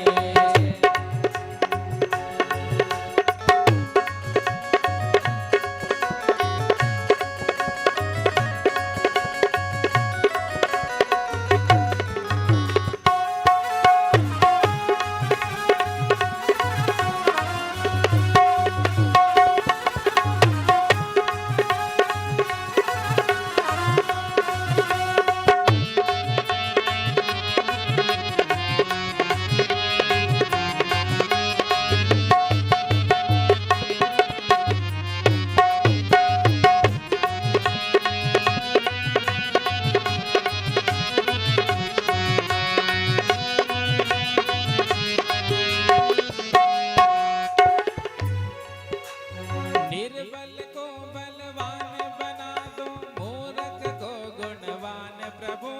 मूर्ख को गुणवान प्रभु, मूर्ख को गुणवान प्रभु। देव कमल और बंसी को भी ज्ञान का दो वरदान प्रभु। ज्ञान का करो वरदान प्रभु, ज्ञान करो वरदान प्रभु। है महदानी है महाज्ञानी, है महदानी है महादानी। रहूं मैं सुबह शाम आपके चरणों में, चरणों में। हे गुरुदेव प्रणाम आपके चरणों में। हे गुरुदेव दयाल आपके चरणों में। सारे तीर्थ धाम आपके चरणों में, चरणों में। हे गुरुदेव प्रणाम आपके चरणों में। हे गुरुदेव प्रणाम आपके चरणों में। हे गुरुदेव प्रणाम आपके चरणों में। हे गुरुदेव प्रणाम आपके चरणों में। हे गुरुदेव प्रणाम आपके चरणों में। हे गुरुदेव प्रणाम आपके चरणों में। सारे तीर्थ धाम आपके चरणों में। हे गुरुदेव प्रणाम आपके चरणों में। हे गुरुदेव प्रणाम आपके चरणों में। बोलो सद्गुरुदेव भगवान की जय हो। तो गुरु कृपा भली ऐसी, जिस पर गुरु की कृपा हो जाती है उन्हें गोविंद का दर्शन मिल जाता है। बिना गुरु के कृपा के भगवान का दर्शन किसी को नहीं हो सकता। आपने जितने भी कथाओं को सुना होगा, भक्तमाल में अनेकों चरित्र हैं, पुराणों में अनेक भक्तों की कथा है। सबको सबसे पहले गुरु मिले, उसके बाद गोविंद का दर्शन हुआ। छोटे से 5 वर्ष के ध्रुव जी महाराज विमाता के वचनों से व्यतीत होकर जब जा रहे थे जंगल में, वन में, तो गुरु रूप से नारद जी मिले और छोटे से 5 वर्ष के ध्रुव जी को भगवान नारायण का दर्शन हुआ। जानकी जी, सीता जी, नारद जी गुरु रूप में मिले, तो भगवान राम जी का दर्शन मिला, राम जी मिले। तो बिना गुरु के गोविंद का दर्शन नहीं होता, इसलिए गुरु के चरणों में जाना चाहिए। लोग कहते हैं महाराज जी हमें तो हमारे योग्य कोई गुरु ही नहीं मिलते। आजकल के लोगों का ऐसा कहना होता है, हमारे योग्य हमको कोई गुरु ही नहीं मिल रहे हैं। यदि सच्ची श्रद्धा आपके हृदय में होगी तो गुरु ढूंढते हुए आपके घर तक आ जाएंगे। प्रेम से कहो श्री राधे। आपको कहीं जाना नहीं पड़ेगा। गुरु हमको दृष्टि देते हैं। एक आंख वाला व्यक्ति जो देख सकता है, उसके पीछे हजारों लाखों करोड़ों लोग चलते हैं और सब के सब अपनी मंजिल तक पहुंच जाते हैं। और सामने यदि कोई अंधा व्यक्ति हो, उसके पीछे यदि 2, 4, 10 भी चलेंगे तो क्या कभी मंजिल तक पहुंच पाएंगे? संभव नहीं है ना। तो वही जो सामने गुरु रूप में है, जब हम गुरु का आश्रय ले लेंगे तो हम सब भी अपनी मंजिल तक पहुंच जाएंगे। और हमारी मंजिल कहाँ है? प्रभु का द्वार। गुरु रूप से प्रणाम किया। सूत जी ने कहा आप सबके हृदय में मेरे लिए इतना प्रेम है, भाव है, तो अब मैं आपको समस्त शास्त्रों का सार सुनाने जा रहा हूं, इसलिए ध्यान से सुनना। सूत जी कहते हैं, काल व्याल मुख ग्रास त्रास निर्नाश हेतवे श्रीमद् भागवतम शास्त्रम कलौ किरेण भासितम। ये जीव जो है काल के मुख का ग्रास बना हुआ है। संसार के जितने भी जीव हैं, प्रत्येक जीव काल के मुख का ग्रास बना हुआ है। प्रत्येक जीव अपनी मृत्यु से डरता है, कोई मरना नहीं चाहता। और इस लोक का नाम क्या है? मृत्यु लोक। आया है सो जाएगा, लेकिन कोई मरना चाहता नहीं। तो मृत्यु के भय से बचाने के लिए, मृत्यु के भय को दूर करने के लिए सुखदेव जी ने भागवत संहिता का प्रवचन किया था। कहाँ किया था? किसको किया था? राजा परीक्षित को गंगा के तट पर। जब 7 दिन में परीक्षित को मरने का शाप मिला, समीक ऋषि के पुत्र श्रृंगी ने दिया था, तो राजा गंगा के तट पर आकर के बैठ गए। वहीं सुखदेव जी का आगमन हुआ था और सुखदेव जी महाराज ने राजा की मृत्यु के भय को दूर करने के लिए भागवत संहिता का प्रवचन किया था। जब भागवत कथा सुनाने जा रहे थे सुखदेव जी, इतने में ही देवता अमृत का कलश लेकर के आ गए। सुखदेव जी के चरणों में प्रणाम किया और कहा, महाराज हमने सुना है कि आप राजा परीक्षित को कथामृत पान कराने जा रहे हैं, तो हम स्वर्ग से ये अमृत लेकर के आए हैं, आप इस अमृत को राजा परीक्षित को पिला दीजिए। मृत्यु का भय समाप्त हो जाएगा। अमृत पीने से राजा परीक्षित अमर हो जाएंगे। सुखदेव जी ने कुछ नहीं कहा। मन में सोचने लगे, ना तो हमने बुलाया, ना परीक्षित ने आह्वान किया, बिना बुलाए देवता अमृत का कलश लेकर के आ गए। सुखदेव जी विचार कर ही रहे थे, इतने में ही प्रणाम करके कहा देवताओं ने, महाराज जो कथामृत आप परीक्षित को सुनाने जा रहे थे वो हमें सुना दीजिए। सुखदेव जी ने कहा, अरे ठगियाओ, मैं तो पहले ही समझ गया था कि तुम मुझे ठगने के लिए आए हो। अब अदला बदली जो है वो बराबर की वस्तु का होता है। प्रेम से कहो श्री राधे। एक्सचेंज। किसी के पास 10,000 रुपया वाला फोन है, किसी के पास 20,000 वाला है। अब 10-20 हजार का आपस में एक्सचेंज हो सकता है? नहीं। 10,000 वाला 20,000 वाले को दे करके, इसको आप रख लीजिए, इसको हमको दे दीजिए, तो क्या वो देगा? नहीं देगा। हाँ, 10-10 हजार का दोनों है तो फिर सोचा जा सकता है चलो चला करके हम भी ये जो कलर है बोर हो गए हैं, चेंज हो जाएगा थोड़ा। आजकल सब चेंज ही चाहते हैं। प्रेम से कहो श्री राधे। तो भागवत कथामृत जो है वो करोड़ों की मनियों के बराबर है, और स्वर्ग का अमृत कांच के टुकड़े के समान है। क्व सुधा क्व कथा लोके क्व कांचः क्व मणिर्महान ब्रह्मरातो विचार एवं तदा देवान जिहासहा। आज सुखदेव जी ने देवताओं को डांट करके फटकार के भगा दिया, लेकिन कथामृत नहीं दिया। क्यों? क्योंकि देवताओं के अंदर श्रद्धा नहीं था, भाव नहीं था। तो कथा किसको मिलता है? जिसके अंदर भाव होता है, प्रेम होता है, श्रद्धा होता है। कई लोगों को पैसे का अभिमान होता है और आकर सीधे पूछते हैं, महाराज कितना पैसा लेते हो? सीधे तुम इतने बड़े हो गए कि तुम कथा का दाम दे दोगे, कथा का। लेकिन अहंकार,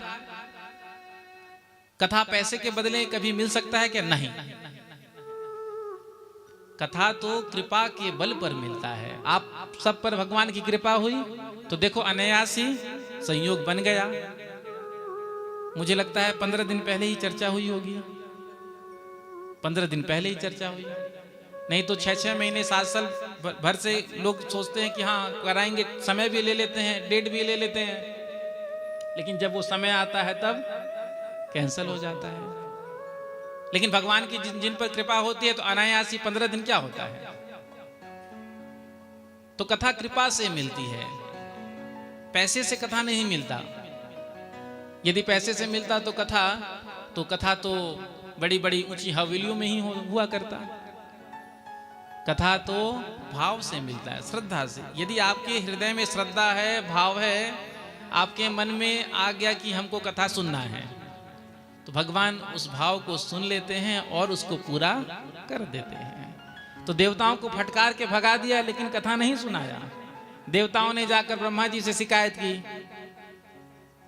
प्रभु आज हम स्वर्ग का अमृत लेकर के गए थे पृथ्वी लोक पर, लेकिन सुखदेव जी ने हमको वहां से फटकार के डांट करके भगा दिया।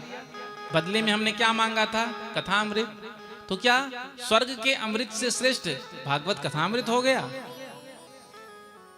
ब्रह्मा जी ने कहा अभी तुम्हारे जिज्ञासा का समाधान करेंगे। सत्यलोक में सत्यलोके तुलाम बधवा तोलियत साधना निज।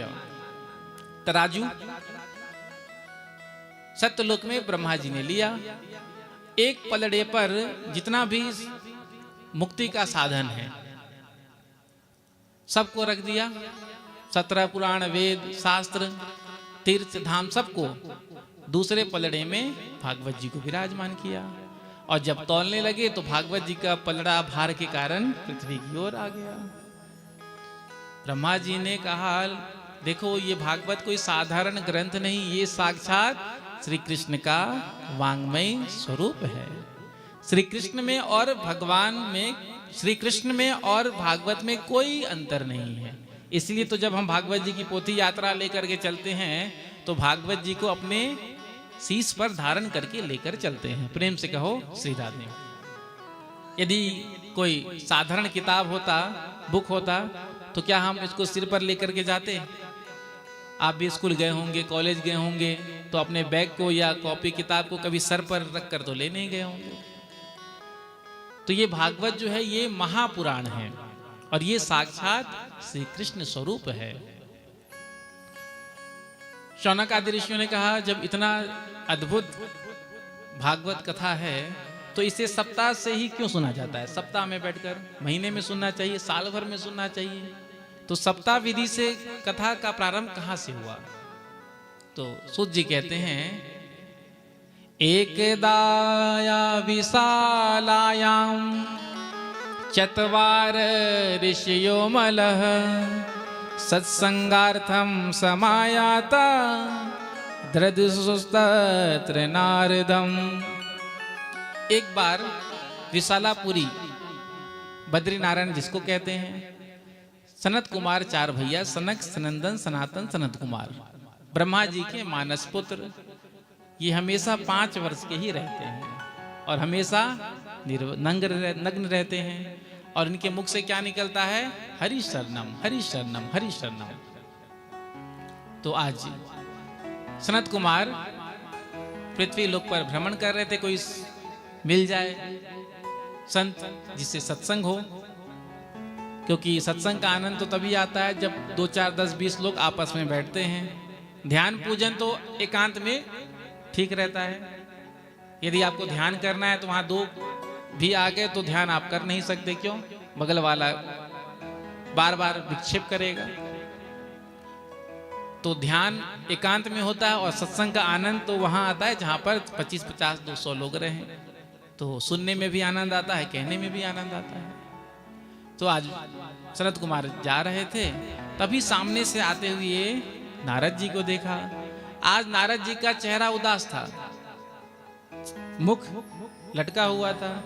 तो पूछ लिया सनत कुमारों ने, कथम ब्रह्मन दीन मुख कुतश्चिंता तुरो भवान त्वरितम गम्यते कुत्र कुतस्य आगमनम तवा।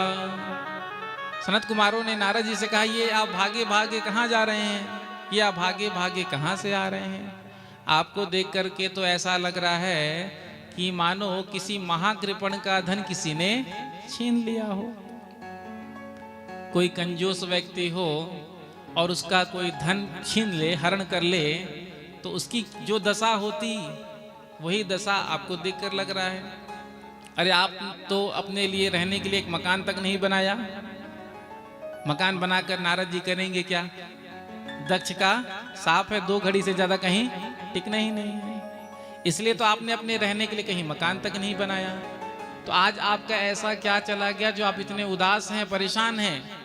संसारियों को जब समस्या सताती है तो संतों की शरण में जाते हैं, और आप जैसे ही संत यदि मुंह लटकाए हुए घूमेंगे तो संसारियों पर क्या बीतेगी? आज आपका ऐसा क्या चला गया जो आप इतने उदास हैं, परेशान हैं? क्योंकि संतों का धन क्या होता है? भगवान नाम, जिसे कोई चुराने वाला नहीं। प्रेम से कहो श्री राधे। बाकी जो धन है उसकी तो बड़ी समस्या होती है। प्रेम से कहो श्री राधे। धन बढ़ने लग जाए, पैसा बढ़ने लग जाए तो समस्याएं भी बढ़ने लग जाती है। तो ये प्रैक्टिकली है। प्रेम से कहो श्री राधे। जब गरीब थे, जैसे तैसे 2 टाइम रोटी मिलता था, तब हष्ट पुष्ट थे, निरोग थे, मस्ती में रहते थे, 10 रोटी सुबह शाम खाते थे। अब ऐश्वर्य संपन्न हो गए, जो चाहे खा सकते हैं, लेकिन डॉक्टर साहब ने मना कर दिया, दाल का पानी पियो, सूखा फुल्का खाओ, नहीं तो कोलेस्ट्रॉल बढ़ जाएगा। तो समय की बात होती है। जैसे जैसे धन आने लगता है तो कोई ना कोई आधी व्याधि, जरा, रोग, दुख आ जाता है। क्योंकि जो धन आता है, धन अपने साथ विकार भी लेकर के आता है।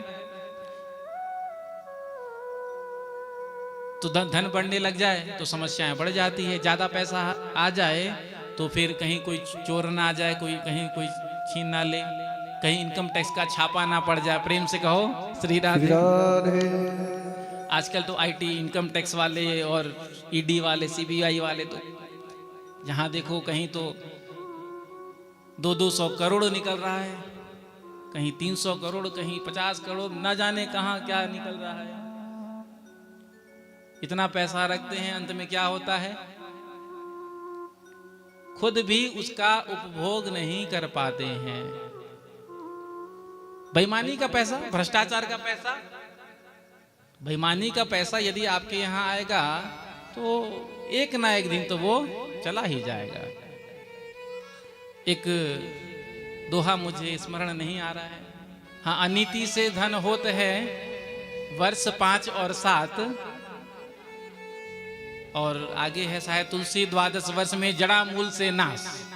प्रेम से कहो श्री राधे।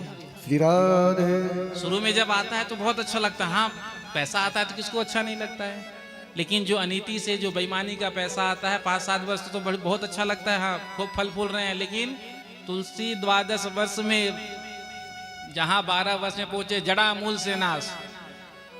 बेईमानी का तो जाता ही है, जो ईमानदारी का होता है उसको भी लेकर चला जाता है। प्रेम से कहो श्री राधे। श्री राधे। क्यों? क्योंकि सारे अकाउंट ही सरकार सीज कर देती है, जितना भी है, जितना भी कनेक्शन है, जिन जिन से कनेक्शन है उनका भी सीज। इसीलिए संसार का जो धन आता है तो समस्या लेकर के आता है। संसार के धन की अनेक समस्याएं हैं, धन बढ़ता है समस्याएं बढ़ती हैं। संसार का धन तो केवल यही काम आता है, ये जो रुपया पैसा है यही काम आएगा। और दूसरी बात ये भी है, रुपया भी है तो रुपया ये आपके भारत में ही चलता है। यदि आप अमेरिका जाएंगे, चाहे अन्य कंट्री जाएंगे, तो वहां पर आपका रुपया नहीं चलेगा। रुपया केवल भारतवर्ष में ही चलता है। लेकिन भगवान का जो नाम है देखो, वो यहाँ भी चलता है, इस लोक में भी चलता है और उस लोक में भी चलता है। इस पैसे को कमाने के लिए हम दिन रात मेहनत करते हैं, लगे रहते हैं। ये पैसा केवल यहीं काम आएगा, वहां काम नहीं आएगा। अभी जो आप धर्म एकत्रित कर रहे हैं, अभी जो आप धर्म कार्य में संलग्न हैं, कथा सुन रहे हैं, ये संपत्ति आपका यहाँ भी काम आएगा और वहां भी काम आएगा। लेकिन इसके प्रति हम उतने जागरूक नहीं है। प्रेम से कहो श्री राधे। श्री राधे। कथा का समय होता है 6 बजे से, लोग आते हैं 7 बजे, 8 बजे, कई तो 9 बजे आते हैं प्रसाद लेने के लिए। प्रेम से कहो श्री राधे। श्री राधे। और जब मूवी देखने जाते हो थिएटर में, यदि 3 बजे का मूवी है तो 2 बजे से ही भागा दौड़ी प्रारंभ हो जाती है। हाँ, कहीं कुछ मिस ना हो जाए। 2:30 बजे तो थिएटर में पहुंच जाते हैं, लाइन में खड़े हो जाते हैं। 3 बजे ब्लैक स्क्रीन के सामने खड़े हो जाते हैं, बैठ जाते हैं, जहां सब कुछ ब्लैक ही ब्लैक। क्या मिलेगा? क्या मिलता है? केवल 2.5 घंटे का एंटरटेनमेंट। और जहां जीवन जीने की कला सिखाई जाती है, यहाँ जो मिलेगा वो इस लोक में भी काम आएगा, उस लोक में भी काम आएगा, तो उसके प्रति हमारी उतनी श्रद्धा कहाँ होती? यदि होती तो हम भी तो 6 बजे की कथा 5:30 बजे आकर के बैठ जाते हैं। यहीं की नहीं कहीं की भी कह रहा हूँ। प्रेम से कहो श्री राधे। एक उमरकोट में अभी जो आए थे, तो कथा की पहले ही जो है आधा पंडाल से ज्यादा भरा रहता था। एक काठमांडू जब गए थे, वहां भी देखा 1 बजे की कथा 12:30 बजे से लोग आकर बैठ जाते। जनकपुर नेपाल में गए थे तो वहां भी देखा। 3 स्थान अभी तक। बाकी तो जब कथा प्रारंभ होता है, गिन चुन करके 5-10 लोग बैठे रहते हैं, 25-50। फिर धीरे धीरे धीरे जब कथा विश्राम का समय आता है, तब तो देखो तो पंडाल फुल। प्रेम से कहो श्री राधे। श्री राधे। तो कथा के प्रति उतनी हमारी श्रद्धा कहाँ, प्रेम कहाँ, भाव कहाँ? यदि भाव होता तो हम पहले आकर के बैठते। मूवी देखने के लिए हम जितने तत्पर रहते हैं, उतना ही उससे थोड़ा कम भी तत्पर यदि कथा के लिए हो जाए तो हमारा कल्याण हो जाए। प्रेम से कहो श्री राधे। श्री राधे। थिएटर वाले इनविटेशन देते हैं क्या? फलना दिन आकर के हमारे शो की शोभा को बढ़ाना। हाँ, आजकल तो शो देखने चले जाओ तो वहां भी ऐसा भगदड़ हो जाता है कि फिर जेल का चक्कर। हाँ, समय खराब हो तो यही होता है। लेकिन वहां हम जाते हैं, बिना बुलाए जाते हैं, पैसा खर्च करके जाते हैं। प्रेम से कहो श्री राधे। पैसा खर्च करके जाते हैं, जहां जाते हैं तो केवल डार्क ही डार्क रहता है, ब्लैक ही ब्लैक नजर आता है, कुछ मिलता है नहीं। और जहां जीवन जीने की कथा मिल रही है, कल्याण, आत्म कल्याण, परिवार का कल्याण, संसार का कल्याण, जिस कथा को सुनने के लिए होगा उसके लिए हमारी उतनी श्रद्धा नहीं होनी। तो कहने का अभिप्राय, जो ये धर्म का संग्रह जो हम करते हैं, ये यहां भी काम आता है और वहां भी काम आता है। तो सनत कुमारों ने कहा, आपका ऐसा क्या चला गया? तो नारद जी ने कहा, मैं इस मृत्यु लोक को सर्वश्रेष्ठ समझ करके सत्संग की इच्छा से यहाँ आया, लेकिन कहीं भी मुझे सत्संग नहीं मिला। सारे तीर्थों में जाकर के देखा, धामों में देखा, संतों के यहाँ गया, गृहस्थों के यहाँ गया, लेकिन कहीं भी नहीं मिला। गृहस्थों के यहाँ जब मैं जब पहुंचा तो मैंने क्या देखा? तरुणी प्रभुता गे शाल को बुद्धिदायक, कन्या विक्रयणो लोभा, दंपति नाम च कलकनम। गृहस्थों के यहाँ मैंने क्या देखा? आज घरों में किसका राज है? देवियों का। जो देवी जी कहती हैं वही होता है। प्रेम से कहो श्री राधे। सास ससुर की सेवा कब तक? जब तक तिजोरी की चाबी हाथ में नहीं आई तब तक। जो तिजोरी की चाबी हाथ में आ गई, सर्वाधिकार प्राप्त हो गया, तो सास ससुर की खटिया या तो खेत में, फार्म हाउस में, या तो वृंदावन धाम में। अब हठात घर में बैठे भी हैं तो कोई पूछने वाला नहीं, बात करने वाला नहीं। समय पत्नी कहती है अपने पति से, देखिए जी मैंने आपके लिए सब कुछ छोड़ दिया। तो आज का आज्ञाकारी पति भी कहता है, देख तूने मेरे लिए सब कुछ छोड़ा तो मैं भी तेरे लिए छोड़ सकता हूं। जिसको कहेगी छोड़ दूंगा, बताओ किसे छोड़ूं? पत्नी कहती है धीरे से, माता पिता को छोड़ दीजिए। तो जैसे ही पत्नी का मुख देख लेता है आज का पति, तो सारा बंधन जो होता है, बंधन कई जगहों पर होता है, माता से, पिता से, भाई से, बहन से, संबंधियों से, मित्र से, तो सारे बंधन को एक रस्सी में बांध करके पत्नी के चरणों में चढ़ा देता है। आज से तुम ही सब कुछ हो। प्रेम से कहो श्री राधे। पत्नी ने कहा, पति ने कहा, ठीक है, आज से हमने अपने माता पिता का त्याग किया। देवी तुमने हमारे लिए इतना कुछ किया तो हम भी तुम्हारे लिए कर सकते हैं। तो घरों में देवियों का राज है। घर में कोई बड़ा भारी काम कर रहे हैं, सलाह किससे लिया जाए? तो साले साहब से। पिताजी घर में बड़े भैया हैं, पूछते नहीं है, सीधे फोन लगाते हैं ससुराल साले साहब के पास। हाँ, अब साले साहब जो कहते हैं वही कार्य किया जाता है। सलाह तो शकुनी ने भी खूब लिया। प्रेम से कहो श्री राधे। शकुनी ने दिया धृतराष्ट्र को। धृतराष्ट्र के साले साहब शकुनी ऐसा सलाह दिया कि रहा ना को कुल रोब निहारा, एक भी कोई बचा नहीं। सलाह तो खूब लिया जाए, कम से कम दाम्पत्य जीवन में प्रेम भी नहीं महाराज। पति पत्नी आपस में लड़ते रहते हैं।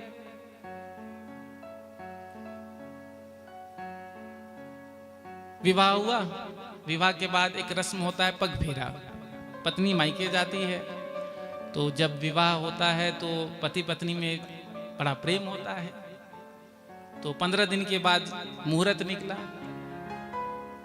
अब पति ने पत्नी से कहा, तुम जा रही हो, हमारा तो मन ही नहीं लगेगा। तो पत्नी ने कहा, 4 दिन बाद तो मैं आ ही जाऊंगी। पति रोने लगा, तुम्हारे बिना हम कैसे रह सकते हैं, बताओ।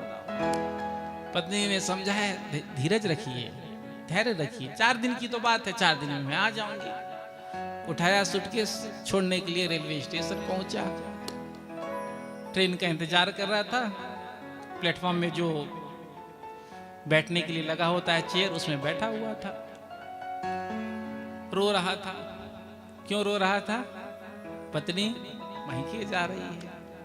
इतने में ही उसने देखा बगल में जो चेयर था उसमें भी एक व्यक्ति रो रहा था। गौर से जब देखा तो उसको याद आया, अरे ये तो मेरा बचपन का मित्र रामू। जो देखा रामू को रोते हुए तो पत्नी से कहा, मैं 2 मिनट आता हूं, ये तो मेरा बचपन का मित्र है, क्यों रो रहा है, पूछ के आता हूं। अब उसने भी, रामू ने भी इसे देख लिया था। अब ये पहुंचा रामू के पास और कहा कि अरे भैया रामू, पहचाना तुमने मुझे, साथ में हम बचपन में पढ़े थे। रामू ने कहा, अरे श्यामू तू। श्यामू ने कहा रामू से, रामू तुम रो क्यों रहे हो। रामू ने श्यामू से कहा, भैया तुम भी तो रो रहे हो, पहले तुम बताओ। तो श्यामू ने कहा कि मेरी पत्नी मायके जा रही है, इसीलिए मैं रो रहा हूं। श्यामू ने रामू से पूछा, भैया तुम तो बताओ, तुम अकेले यहां बैठकर क्यों रो रहे हो। तो रामू ने कहा, जिस ट्रेन से तुम्हारी पत्नी जा रही है उसी ट्रेन से हमारी पत्नी आ रही है, इसलिए हम रो रहे हैं। प्रेम से कहो श्री राधे। तो कहने का अभिप्राय, दाम्पत्य जीवन में प्रेम नहीं, समर्पण नहीं, समानता का अधिकार होना चाहिए, लेकिन आज दाम्पत्य जीवन बिखर रहा है, टूट रहा है। तो दंपति नाम चकल कनम। नारद जी ने कहा, जब मैंने देखा गृहस्थों के यहाँ वहां भी सत्संग नहीं मिला, फिर मैं चला गया सीधे वृंदावन। वृंदावन जब मैं यमुना के तट पर पहुंचा तो क्या आश्चर्य देखा मैंने, एक तरुणी स्त्री जिसके गोद में 2 वृद्ध पुरुष लेटे हैं और तमाम स्त्रियां सेवा में लगी है। कोई पंखा चल रहा है, कोई जल छिड़क रहा है, कोई जल पिला रहा है। जब मैं उधर से निकलने लगा तो उस देवी ने मुझे आवाज दिया और कहा, भो भो साधु क्षणम तिष्ठ मच्चिंतामपि नाशय दर्शनम तव लोकस्य सर्वथा गहरम परम। हे साधो क्षणम तिष्ठा, एक क्षण के लिए ठहर जाओ। मत चिंतामपि नाशय, मेरे चिंता को दूर करते हुए। अरे आप जैसे संतों का दर्शन करते ही जीव के जितने भी पाप ताप संताप है तत्काल नष्ट हो जाते हैं। आज मेरे सौभाग्य का मैं क्या कहूँ, जो आप जैसे महात्मा का मैं दर्शन कर रही हूँ। जब नारद जी ने सुना, आकर पूछा, देवी आप कौन है, अपना परिचय दीजिए। तो उस देवी ने कहा, अहम भक्ति रीति ख्याता इमौ में तनयो मदौ ज्ञान वैराग्य नामानौ काल योगेन जर्जरौ। मेरा नाम है भक्ति और ये जो गोद में लेटे हैं ये मेरे पुत्र हैं ज्ञान और वैराग्य। विस्तार से बताया, उत्पन्ना द्रविडेशाहम वृद्धिम कर्नाटके गता क्वचित क्वचिन महाराष्ट्रे गुर्जरे जृंदाम गतः। जब मैं वृंदावन आई मैं तो तरुणी हो गई, नवयुवती हो गई, लेकिन मेरे पुत्र वृद्धावस्था को प्राप्त हो गए। बाबा ऐसा ही रहा तो अब मैं विदेश चली जाऊंगी। नारद जी ने कहा, अरे वृंदावन से यदि भक्ति महारानी ही चली जाएगी तो वृंदावन में बचेगा क्या। वृंदावन भक्ति की भूमि है और भक्ति ही चली जाएगी वृंदावन को छोड़ करके, तो फिर वृंदावन में शेष क्या रहेगा। नारद जी समझ गए और नारद जी ने कहा, देवी तुम बिल्कुल भी चिंता मत करो। अरे जिन प्रभु ने कौरवों के कुत्सित सभा से द्रौपदी की रक्षा की थी वो कहीं गए थोड़ी हैं, आज भी यही हैं। तुम तो हरि का स्मरण करो, संकट जितना भी है विपत्ति सब नष्ट हो जाएगा। हरि स्मृति सर्व विपद विमोक्षणम। भगवान हरि का जो स्मरण है सभी विपत्तियों को नष्ट करने वाला होता है। आज नारद जी आए हैं और आकर के सर्वप्रथम वेद सुनाया, उसके बाद महाभारत पुराण, उसके बाद भगवत गीता। अब कान में कह रहे हैं ज्ञान वैराग्य के, थोड़ा सा उठते हैं, जमाई लेकर फिर सो जाते हैं। नारद जी को बड़ी चिंता हुई, जितना भी मेरे पास औषधि था सबका प्रयोग मैंने कर लिया लेकिन इनका रोग ठीक नहीं हुआ। तभी आकाशवाणी ने कहा कि आप कोई सत्कर्म करें, और सत्कर्म का स्वरूप कैसा होगा ये आपको कोई संत बताएगा। तो आज भक्ति महारानी को ज्ञान वैराग्य के साथ वहीं छोड़ करके आज नारद जी सीधे निकले और संतों के पास पहुंचे। जिनको देखा उन्हें प्रणाम किया नारद जी ने और पूछा, भैया सत्कर्म किसे कहते हैं, सत्कर्म का स्वरूप क्या है? तो कोई नहीं बताया, पता ही नहीं, क्योंकि नारद जी तो ब्रह्मा जी के पुत्र, नारद जी को जब नहीं पता तो और किसको पता होगा। तो आज नारद जी ने विचार किया कि मैं बद्री नारायण में जाकर तप करूंगा। तो बद्री नारायण जा रहे थे, तभी सनत कुमारों से भेंट हो गया। तो अपनी सारी समस्या को सामने रख दिया और कहा कि अब आप इसका समाधान करें। तो सनत कुमारों ने कहा, इतनी छोटी सी बात को लेकर के आप इतने परेशान हैं? अरे वो सत्कर्म तो भागवत की कथा है। नारद जी ने कहा, भागवत तो मैंने भी सुना है अपने पिता से, और भागवत में जो भी है वो वेद का ही सार है। तो जब वेद सुनाने से ठीक नहीं हुए ज्ञान वैराग्य, तो वेद का सार सुनाने से कैसे ठीक हो जाएंगे? तो सनत कुमारों ने दृष्टांत दिया। देखो, कोई आम का मीठा फल खाने के बाद ये कहे देखो कितना सुंदर स्वाद मिला, आम का फल फेंक दे और वृक्ष को चबाने लगे, तो क्या स्वाद मिलेगा? नहीं मिलेगा। तर्क दे कि जब इस वृक्ष से ये फल हुआ, फल में स्वाद है तो वृक्ष में भी होना चाहिए। तो जो स्वाद फल में है वो वृक्ष में नहीं होगा। उसी प्रकार से वेद जो है वो कल्प रूपी वृक्ष है। कल्प रूपी वृक्ष का पका हुआ फल श्रीमद् भागवत कथा है। जो आनंद भागवत में है, जो भागवत में जो रस है वो वृक्ष में नहीं हो सकता। तमाम दृष्टांतों के माध्यम से समझाया। आज समझ में आ गया। नारद जी को हाथ जोड़ करके कहा, आप जैसे संतों का जब तक दर्शन नहीं होगा, सत्संग नहीं मिलेगा, तब तक सच्चा ज्ञान नहीं मिल सकता। तो नारद जी ने हाथ जोड़ करके प्रार्थना किया, आप जैसे वक्ता कहाँ मुझे मिलेंगे, आप ही मुझे कथा सुना दीजिए। सनत कुमारों ने कहा, हमको तो एक ही स्थान बड़ा सुंदर लगता है, और वो स्थान है गंगा द्वार समीपे तो तटम आनंद नामकम। आनंद नाम का जो तट है गंगा के समीप, गंगा के द्वार पर, वही स्थान हमें बड़ा सुंदर लगता है। तो आज चारों भैयाओं को लेकर के आए, बिठाया और उनका पूजन किया। उसके बाद हाथ जोड़ करके कहा कि आप कथा सुनाइए। तो आज सनत कुमार सबसे पहले भागवत के महात्म को सुना रहे हैं। कितना सुंदर कहते हैं, सदा सेव्या श्रीमद् भागवती कथा, यस्या श्रवण मात्रेण हर्षितं समाश्रयेत्। जब जब अवसर मिले तब तब भागवत की कथा को सुनो। सदा सेव्या 2 बार कहा, क्योंकि जो प्रमुख बात होता है, विशेष बात होता है, इंपॉर्टेंट बात होता है, उसे दोहराया जाता है। एक बार भी कह सकते थे सदा सेव्या, लेकिन नहीं, 2 बार कहा सदा सेव्या श्रीमद् भागवती कथा। क्यों सुनना चाहिए? तो कहते हैं यस्या श्रवण मात्रेण हर्षितं समाश्रयेत्। कथा सुनते ही भगवान श्री कृष्ण जीव के हृदय में आकर के बैठ जाते हैं।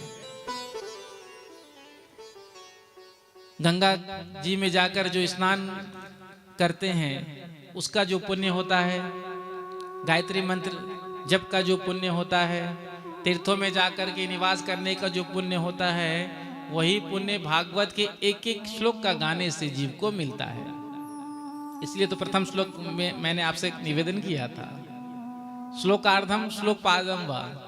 यदि आपको पूरा श्लोक याद नहीं होता तो कोई बात नहीं, भागवत का यदि आपने आधा श्लोक भी गा लिया, आधा का आधा भी गा लिया, तो भी आपको अश्वमेध और राजसूय यज्ञ का फल मिल जाएगा। प्रेम से कहो श्री राधे राधे। यदि नित्य प्रति आप एक श्लोक भागवत का गाते हैं।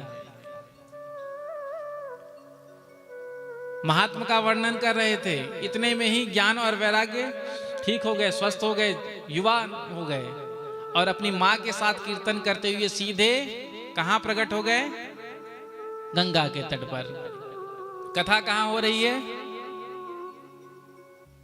कथा कहाँ हो रही है? हाँ, गंगा के तट पर। भक्ति महारानी अपने पुत्रों के साथ कहाँ हैं? यमुना के तट पर।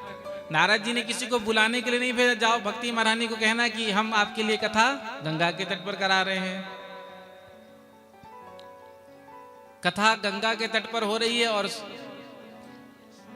भक्ति महारानी ने यमुना के तट पर सुना और आज ज्ञान वैराग्य स्वस्थ हो गए और कीर्तन करते हुए आज सभा के मध्य में प्रकट हो गए। बड़ा ही सुंदर कीर्तन गा रहे थे। श्री कृष्ण गोविंद हरे मुरारी, हे नाथ नारायण वासुदेवा। श्री कृष्ण गोविंद हरे मुरारी, हे नाथ नारायण वासुदेवा। श्री कृष्ण गोविंद हरे मुरारी, हे नाथ नारायण वासुदेवा। श्री कृष्ण गोविंद हरे मुरारी, हे नाथ नारायण वासुदेवा। हे नाथ नारायण वासुदेवा। हे नाथ नारायण वासुदेवा। आज भक्ति महारानी अपने पुत्रों के साथ सीधे प्रकट हो गए। श्री कृष्ण गोविंद हरे मुरारी, हे नाथ नारायण वासुदेवा। सारा जो स्थान था वो भक्तों से भरा हुआ था, बैठने के लिए कोई स्थान नहीं था। तो सनत कुमारों के पास में आज भक्ति महारानी पहुंची और हाथ जोड़ करके कहा, महाराज हमको भी बैठने के लिए स्थान दीजिए। सनत कुमारों ने कहा, देखो जितने भी यहाँ पर भक्त हैं, जितने भी वैष्णव बैठे हैं, तुम अपने पुत्रों के साथ सभी वैष्णव और भक्त के हृदय में जाकर बैठ जाओ।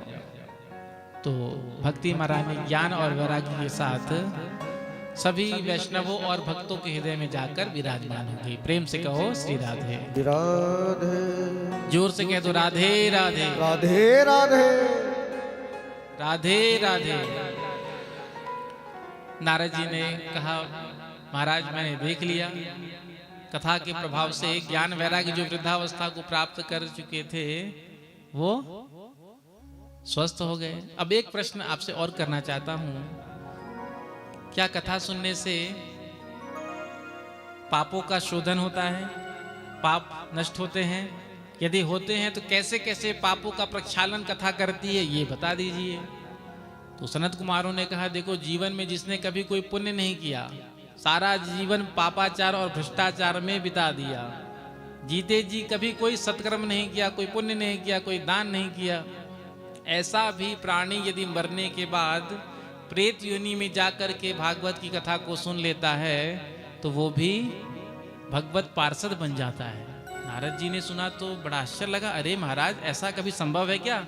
जिसने जीते जी कभी कोई पुण्य नहीं किया, मरने के बाद जो पुण्य नहीं करता भयंकर प्रेत योनि को ही प्राप्त करेगा। प्रेत योनि में जाने के बाद कथा सुनने से भगवत पार्षद बन जाता है, ये तो मुझे संभव नहीं लगता।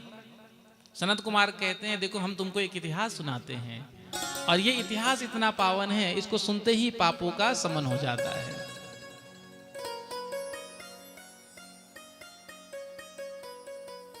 उत्तम नगर में आत्मदेव नाम के ब्राह्मण रहते थे, जिनकी पत्नी का नाम धुंधुली देवी। आत्मदेव जी वेद पाठी ब्राह्मण थे, संतोषी ब्राह्मण थे। ऐश्वर्य भगवान ने बहुत दिया था, बस कोई संतान नहीं थी। जीवन में एक ना एक कोई ना कोई कमी रही जाती है। पंडित जी तो बड़े सीधे सच्चे सरल थे, लेकिन पंडितानी जी का स्वभाव बिल्कुल विपरीत था। सनत कुमार कहते हैं, धुंधली कैसी है? लोक वार्ता रता क्रूर प्रायसो बहुजल्पिका। लोक वार्ता, इधर उधर की बात करने में इसको बड़ा आनंद मिलता है। इधर सुन करके उधर बता देना, और ऐसे ही नहीं, जो सुना वो नहीं बताना, मसाला मिर्च लगाकर बता देना 3 का 13 करके। या तो खुद किसी से लड़ बैठना, या तो दूसरे को आपस में लड़ा देना। जब तक पड़ोसन से लाठी चार्ज ना हो जाए तब तक तो इसका भोजन ही हजम नहीं हो।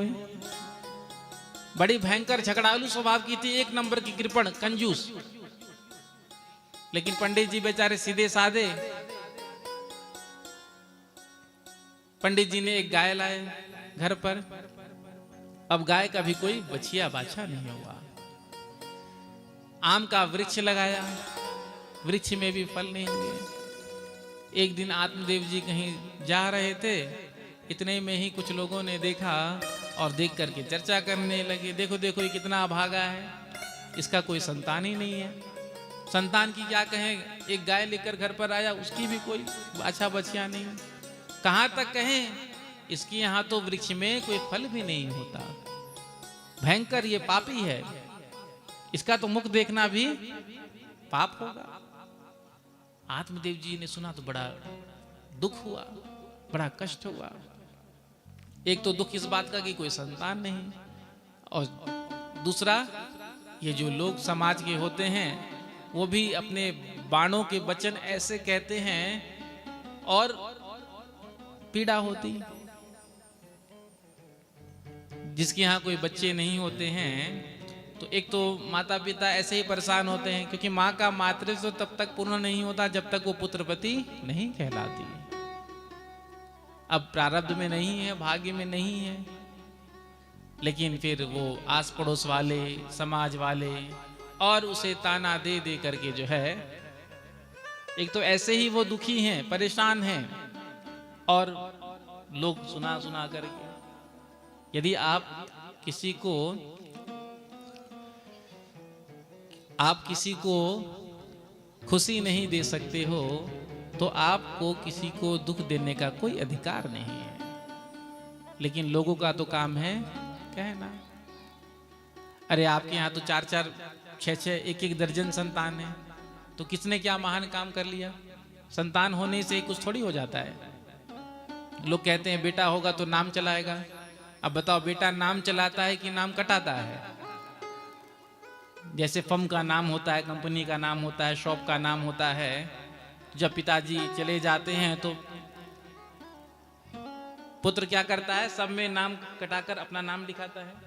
चाहे रजिस्ट्री पेपर हो, प्रॉपर्टी हो, चाहे शॉप हो, चाहे बिजनेस हो, तो बेटा नाम बढ़ाता है कि कटाता है। बेटे के होने से यदि सब कुछ मिल जाता, मुक्ति मिल जाता, तो फिर देखो मीरा जी की कहाँ कोई संतान थी। तुलसीदास जी, सूरदास जी, आज हम इनको प्रणाम करते हैं, स्मरण करते हैं, इनकी तो कोई संतान नहीं थी।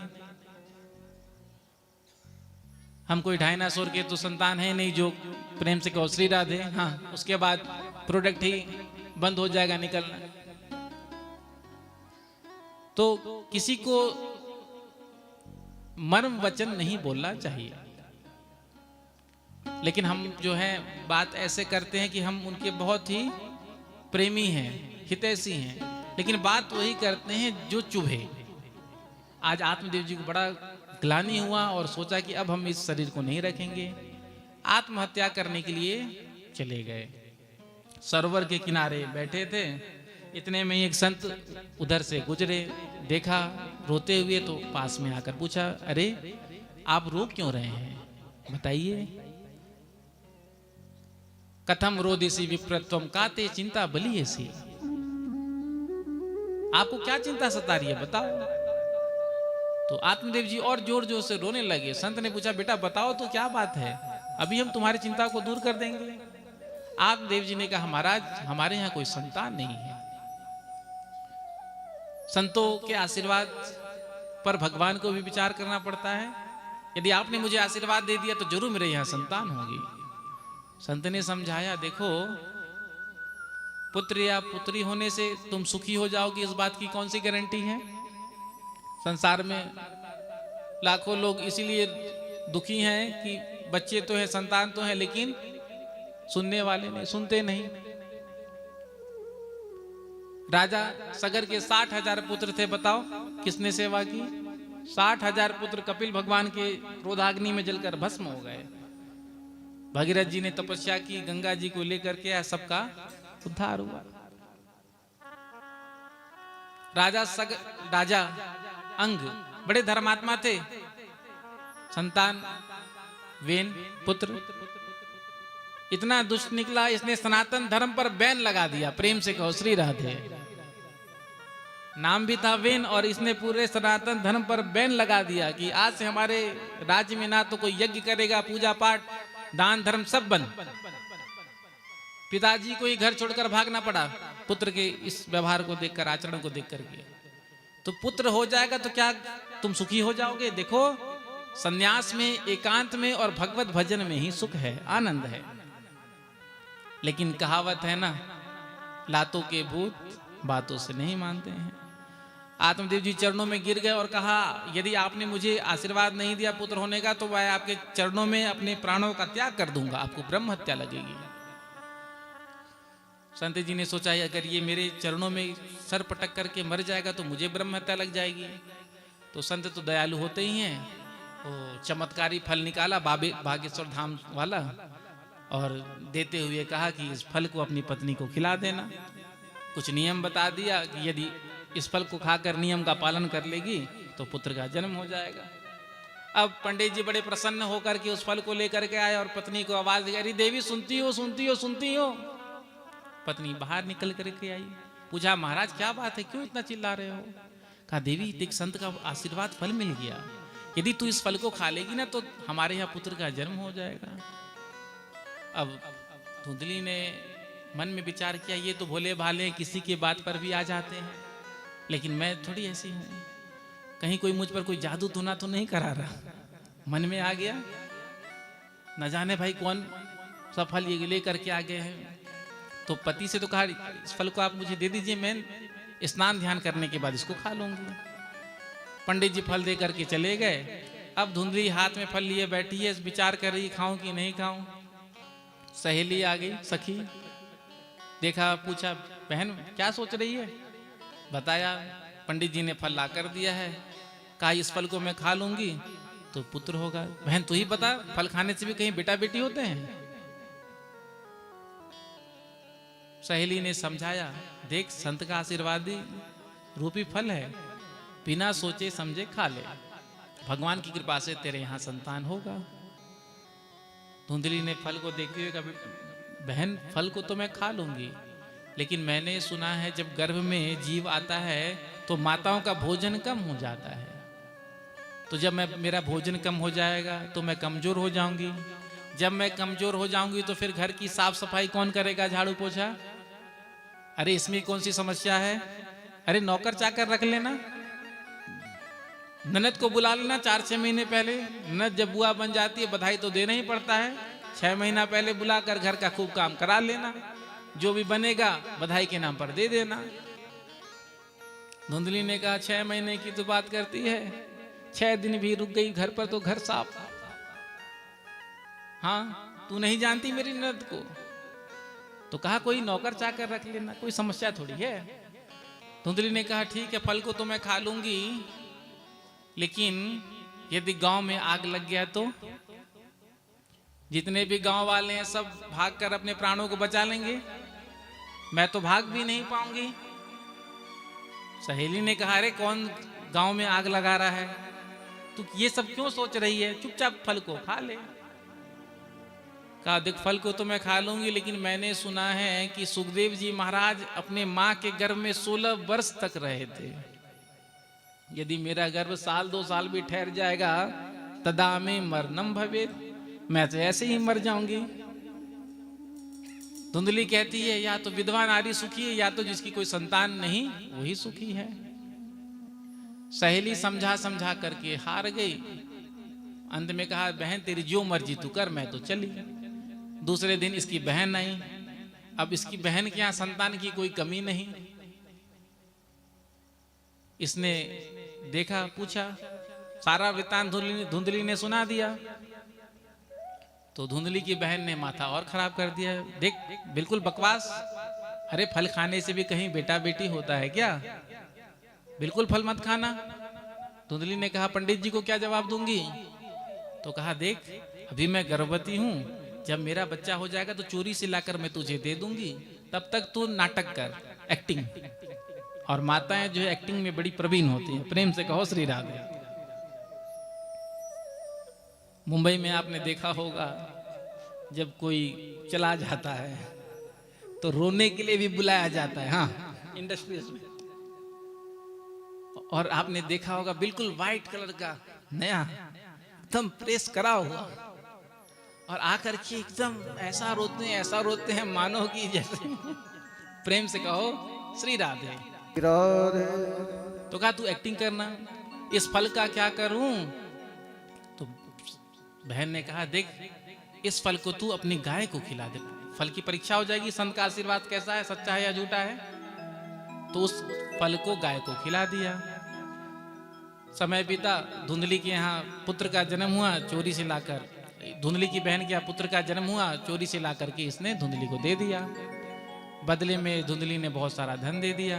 पंडित जी घर पर नहीं थे, समाचार भेज दिया, पुत्र का जन्म हुआ। बड़े प्रसन्न हुए, खूब बधाई बांटी। 3 महीने के बाद जब गौशाला में गए हैं, सुबह सुबह गौ को चारा देने के लिए, तो क्या देखते हैं, गाय के बगल में नीचे एक सुंदर सा बालक लेटा हुआ है। जो देखा, आज आनंद का कोई ठिकाना ही नहीं रहा, और भाग्य की सराहना करते हैं। देखो देखो, कहाँ तो एक बालक नहीं था, भगवान की कृपा हो गई तो गाय का भी पुत्र हो गया। सारे गांव वाले आज आत्मदेव जी के भाग्य की सराहना करते हैं। देखो, गाय का भी पुत्र हो गया, देखो आत्मदेव जी का भाग्य आज चमक गया। इसीलिए तो कहते हैं ना, भाग्य कब चमक जाए कोई कह नहीं सकता। पंडित जी को बुलाया नामकरण संस्कार कराने के लिए। गाय से जो बालक हुआ उसके कान जो थे वो गाय की तरह थे, इसलिए नाम रखा गौकर्ण। और धुंधली के पुत्र का नाम रखा धुंधुकारी। दोनों बड़े हुए। धुंधुकारी तो महाखल हुआ, दुष्ट हुआ। खल कहते हैं जो खाए और केवल लड़े। प्रेम से कहो श्री राधे। एक महात्मा ने कहा, खल का अर्थ खाए और लड़े, वही खल। दूसरे ने कहा, जिसका खाए उसी से लड़े वो खल। प्रेम से कहो श्री राधे। 1 नंबर का दुष्ट खल हुआ। बच्चे खेल रहे हैं, रास्ते में उठाकर कुएं में डाल देता, किसी के घर में भी आग लगा देता, शराब पीता, जुआ खेलता, सारा पिता का धन समाप्त कर दिया। गौकर्ण जी महाराज बड़े पंडित हुए, ज्ञानी हुए। सारा धन समाप्त हो गया। एक दिन पिता को आकर कहता है, बताइए धन कहाँ है, छुपा कर आपने रखा है। नहीं, यदि आपने बताया तो मैं आपको घर से निकाल दूंगा।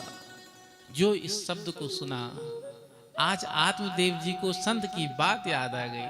उस दिन संत ने मुझे कहा था ना, देख संतान में कोई सुख नहीं, बेटा बेटी में कोई सुख नहीं, सुख तो भगवत भजन में है, एकांत में है, सन्यास में है।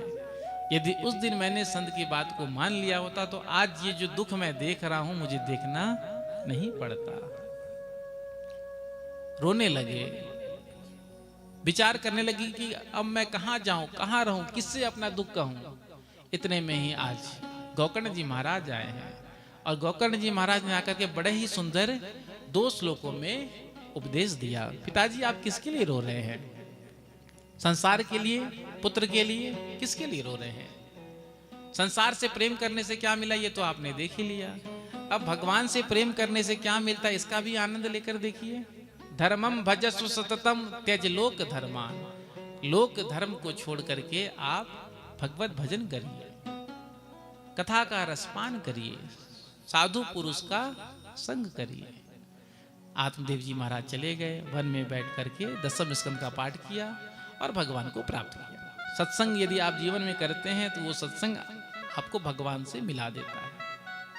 यदि आपने जीवन में कभी सत्संग नहीं किया, तो धुंधली ने जीवन में कभी सत्संग नहीं किया। धुंधकारी ने आकर के कहा, पिताजी ने बताया तुझे जरूर होगा कि धन कहाँ रखे हैं, यदि तूने मुझे नहीं बताया तो मैं तुझे मारूंगा। धुंधकारी ने अपनी माँ से कहा, धुंधली ने सोचा अब ये मुझे मारे उससे अच्छा है कि मैं खुद ही मर जाऊं। कुएं में कूद करके आज धुंधली ने आत्महत्या कर ली। जीवन में कभी सत्संग किया होता तो आत्महत्या नहीं करती। आज आप देखो, प्रेम से कहो श्री राधे। आप देख रहे हैं समाज में जो आत्महत्या के जो केसेस हैं वो बहुत बढ़ता जा रहा है। अच्छे अच्छे सेलिब्रिटी, अच्छे अच्छे पदों पर बैठे हुए लोग भी आत्महत्या कर रहे हैं। बाहर से आज हम बहुत खुश नजर आते हैं, लेकिन अंदर जो हमारे चलता है ये किसी को पता नहीं चल पाता है। तो आत्महत्या नहीं करना चाहिए। लेकिन जीवन के बारे में कभी सुना नहीं, जाना नहीं। ये देव दुर्लभ शरीर भगवान ने हमको दिया, आत्महत्या करने के लिए थोड़ी दिया। लेकिन नहीं, थोड़ा सा भी समस्या आया, हमने बस समाधान यही ढूंढ लिया, जहर खा लो, ट्रेन के नीचे सो जाओ या छलांग लगा दो। तो आत्महत्या कोई समाधान नहीं है। जीवन में यदि संघर्ष है तो संघर्ष करिए। संघर्ष करने के बाद सफलता आपको जरूर मिलेगा। यदि सत्संग किया होता धुंधली ने जीवन में तो आज ये दिन देखना नहीं पड़ता। आत्मदेव जी ने देखो सत्संग किया तो भगवान मिले, धुंधली ने नहीं किया तो क्या मिला? कुछ नहीं। माता जी भी गई, गोकर्ण जी ने आकर के कहा भैया यदि आपकी आज्ञा हो तो हम तीर्थ यात्रा करके आए। अब धुंधगारी तो यही चाहता था कि घर में मैं अकेला रहूं। तो कहा ठीक है जाओ। अब चले गए गोकर्ण जी महाराज तीर्थ यात्रा करने के लिए। जिस भी तीर्थ में जाते हैं, धाम में जाते हैं तो अपने माता पिता के नाम से पिंडदान करते हैं। तो समाचार इधर जब घर पर कोई नहीं रहा तो धुंधकारी ने 5 गणिकाओं को ला करके अपने घर पर रख लिया। शराब पीता, जुआ खेलता, दिन भर तो घर में रहता, रात्रि में चोरी करने जाता, डाका डालने जाता, जो भी धन मिलता लाकर दे देता 5 गणिकाओं को। 5 गणिकाओं ने एक दिन विचार किया, देखो इतना सारा धन रोज लाता है, किसी दिन राजा के दरबार में जाएगा, राजा के यहाँ से चोरी करके ये धन लाएगा। अब राजा के यहाँ से चोरी करके लाएगा तो सैनिक मंत्री तो पीछे आएंगे ही, इसको ले जाएंगे, सारा धन ले जाएंगे, साथ साथ हमको भी ले जाएंगे। तो धन तो देखो पर्याप्त हो गया, क्यों ना इसका काम समाप्त कर दें। तो रात्रि में धुंधकारी सो रहा था तो आज 5 गणिकाओं ने आकर रस्सी से गला घोटना चाहा। इतने में धुंधकारी ने चीखा। अब 5 घबरा गई, यदि इसकी चीख पड़ोस में चली गई, किसी ने सुन लिया तो हम फंस जाएंगे। एक गणिका गई, आग का अंगारा जलता हुआ लेकर के आई और धुंधकारी के मुख में डाल दिया। तड़प तड़प करके धुंधकारी मरा है। जीवन में कोई कर्म ऐसा किया नहीं था तो आज महाप्रेत बना। गोकर्ण जी को जब पता चला तो गोकर्ण जी जिस तीर्थ में जाते हैं तो इसके नाम से भी पिंडदान कर देते हैं। गया में भी जा करके आज पिंडदान किया गोकर्ण जी महाराज ने। जब आए हैं वापस अपने ग्राम में, घर में पहुंचे हैं तो प्रेत धुंधकारी अलग अलग रूप में नजर आता। प्रेत में बोलने की शक्ति नहीं होती, हाथ में जल लिया। गोकर्ण जी ने जैसे ही मारा आज वो प्रेत बोल पड़ा। गोकर्ण जी ने पूछा तुम कौन हो? तो कहता है अहम भ्राता त्वदीयोऽस्मि धुंधकारीति नामतः स्वकीयेनैव दोषेण ब्रह्मत्वं नासितं मया। भैया मैं आपका भाई धुंधकारी, अपने ही दोषों के कारण आज मैं इस योनि में पड़ा हूं। भैया मेरा उद्धार करिए। गोकर्ण जी ने कहा तेरे लिए तो हमने गया जी में पिंडदान किया तो भी तेरी मुक्ति नहीं हुई। तो गया जी में जाकर के पिंडदान जिसके लिए कर दिया जाए तो वो मुक्त हो जाता है। इसलिए तो गया श्राद्ध की महिमा शास्त्रों में बताई गई है। तो गया में श्राद्ध करने के बाद भी किसी की मुक्ति ना हो ये तो असंभव है। तो कारण क्या? कारण ये था जब श्राद्ध गोकर्ण जी कर रहे हैं अपने भाई का तो नाम और गोत्र का उच्चारण होता है। तो अपना तो भाई था नहीं, धुंधकारी का गोत्र तो दूसरा था। क्यों? धुंधली की बहन का वो पुत्र था। तो जब हम अपना नाम गोत्र जब संकल्प पढ़ा जाता है, इसलिए तो बहुत सावधानी रखना चाहिए। पंडित जी कोई कर्म कराते हैं तो मेन होता है संकल्प। संकल्प में सब कुछ बोला जाता है। जब पंडित जी पूजन प्रारंभ कराते हैं तो सबसे पहले कहते हैं ना भाई 3 बार विष्णु विष्णु विष्णु कहो। उसके बाद फिर संकल्प पढ़ा जाता है। देश, काल, स्थान, संवत्सर, पक्ष विस्तार से कहा जाता है। अमुक गोत्र उत्पन्नो हम, अमुक नाम शर्मणः। तो उस समय हमको बहुत सावधान रहना चाहिए। संकल्प यदि ठीक से नहीं पढ़ा गया, संकल्प यदि ठीक से बोला नहीं गया, गोत्र आदि का उच्चारण ठीक से नहीं किया गया, तो जो कर्म आप कर रहे हैं उसका पूर्ण फल आपको नहीं मिलेगा। इसलिए किसी भी पूजा में, पाठ में सबसे मुख्य होता है संकल्प। 5 मिनट का संकल्प होता है, उसमें बहुत ध्यान से सुनना चाहिए कि पंडित जी क्या बोल रहे हैं। तो संकल्प जब कर रहे थे तो अपना ही गोत्र उच्चारण कर रहे थे, वो गोत्र था नहीं, इसलिए उसकी मुक्ति नहीं हुई। गोकर्ण जी ने कहा कि अभी तुम जाओ, प्रातःकाल विद्वान ब्राह्मणों से चर्चा करेंगे, तुम्हारी मुक्ति का कोई ना कोई रास्ता जरूर ढूंढेंगे। प्रातःकाल विद्वान ब्राह्मणों से चर्चा किया, जब कोई समाधान नहीं मिला, सूर्य भगवान का स्तवन किया। सूर्य भगवान ने प्रकट होकर के कहा कि भागवत की कथा सुनाओ।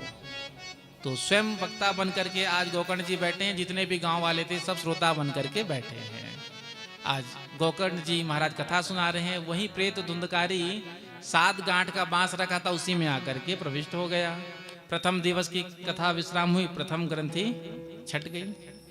7 दिन तक जब कथा धुंधकारी ने सुना तो कथा के विश्राम पर आज भगवान का पार्षद बन करके प्रकट हो गया। सुंदर पीतांबर पहने हुए, गले में तुलसी की माला धारण की हुई है। भगवत धाम से विमान आया। पार्षदों ने कहा चलिए। गोकर्ण जी ने कहा कथा तो देखो सबने सुना, लेकिन विमान एक ही आया, तो क्या कथा के फल में भी भेद है? तो पार्षद ने कहा जिस प्रकार से कथा धुंधकारी ने श्रवण किया उस प्रकार से कथा किसी ने नहीं सुना।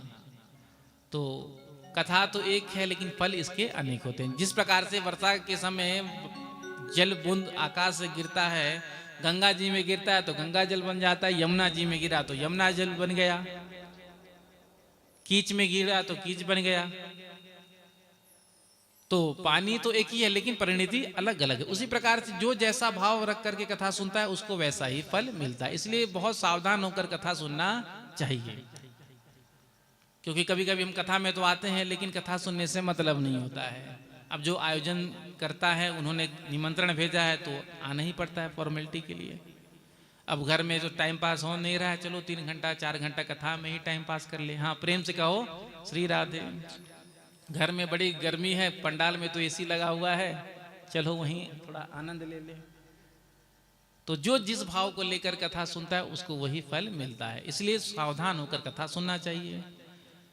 आज पार्षद लेकर के धुंधकारी को गए, गांव वाले उदास हो गए।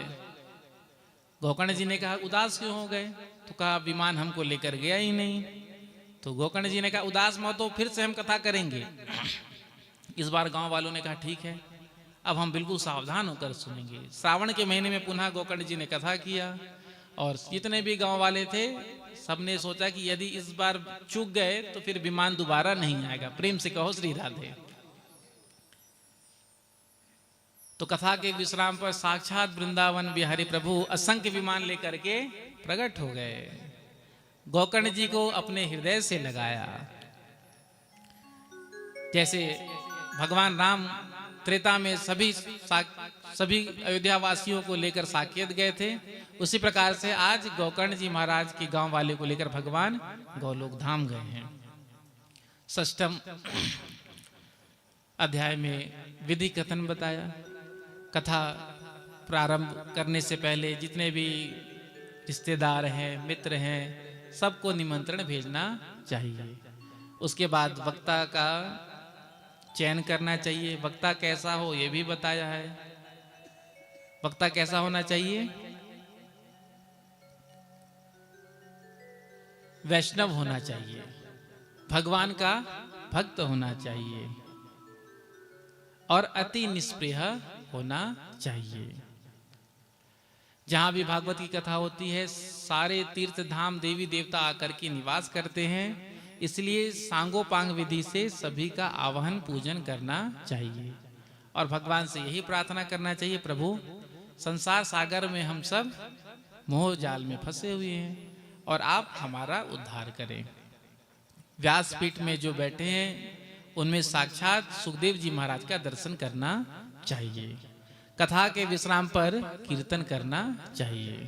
तो कथा का विश्राम हो रहा था, इतने में ही प्रहलाद जी, सनत कुमार, अर्जुन, इंद्र प्रकट हो गए और सुंदर कीर्तन होने लगा। प्रहलाद ताल धारी, प्रहलाद जी महाराज कीर्तन में ताली बजा रहे हैं और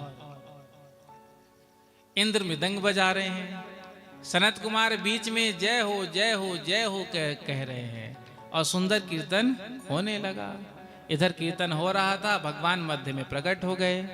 बोलो यज्ञ नारायण भगवान की जय हो, बोलो वृंदावन बिहारी लाल की जय हो। जो देखा सबने भगवान को प्रणाम किया। भगवान ने वरदान मांगने को कहा तो कहा कि जैसे आज आपने प्रकट होकर के दर्शन दिया, ऐसे ही जहां भी भागवत की कथा हो आप प्रकट होकर दर्शन दें, अकेले नहीं समस्त पार्षदों के सहित। तो भगवान ने एवं वस्तु कहा और कहा जहां भी कथा होगी मैं अपने पार्षदों के साथ आकर के दर्शन दूंगा। उस दिन से ये निश्चय हो गया, जहां भी भागवत की कथा होती है वहां साक्षात वृंदावन बिहारी प्रकट होकर समस्त पार्षदों के सहित दर्शन देते हैं। तो यथामति यथा समय संक्षिप्त रूप से कथा का महात्मा का हमने वर्णन किया। आगे की चर्चा कल के सत्र में करेंगे। और कथा का समय कितने बजे से है? तो 6 बजे से है। प्रेम से कहो श्री राधे। तो शीतकालीन का समय है, तो 6 बजे यदि कथा प्रारंभ हो जाएगा तो 9 बजे विश्राम हो जाएगा, क्योंकि इंडियन टाइम होता है ना। यदि 6 बजे कहते हैं तो 7 बजे होता है, 5 बजे कहेंगे तो 6 बजे होता है। प्रायः हम सबकी मानसिकता ऐसी बन गई है। कहीं भी जो टाइम होता है एक्चुअल टाइम में काम चालू नहीं होता, हर जगह यही है। तो 5:30 बजे से यहाँ संकीर्तन चालू हो जाएगा, तो आप सब उसमें भी आकर बैठिए और 6 बजे से ठीक कथा प्रारंभ हो जाएगा। तो अंत में कीर्तन करके आरती करके प्रसाद लेके हम सब प्रस्थान करेंगे। बोलो वृंदावन बिहारी लाल की जय हो। मेरा दिल तो दीवाना हो गया मुरली वाले तेरा। मेरा दिल तो दीवाना हो गया मुरली वाले तेरा। मेरा दिल तो दीवाना हो गया मुरली वाले तेरा। हो मेरा दिल तो दीवाना हो गया मुरली वाले तेरा। मुरली वाले तेरा, मुरली वाले तेरा। कमली वाले तेरा, कमली वाले तेरा। जैसे रोका जैसे रोका जैसे रोका निशाना हो गया मुरली वाले तेरा। हो मेरा दिल तो दीवाना हो गया मुरली वाले तेरा। दोनों हाथ रहता है करने में।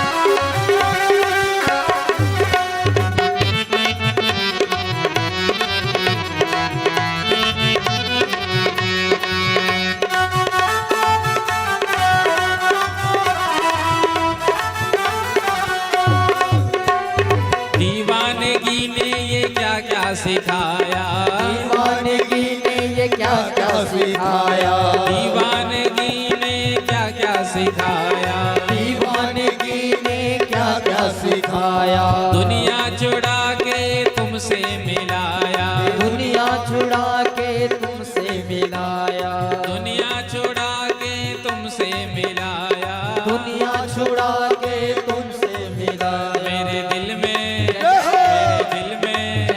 मेरे दिल में ठिकाना हो गया मुरली वाले तेरा। ओ मेरा दिल तो दीवाना हो गया मुरली वाले तेरा। दोनों हाथ उठाकर ताली से लगाते हुए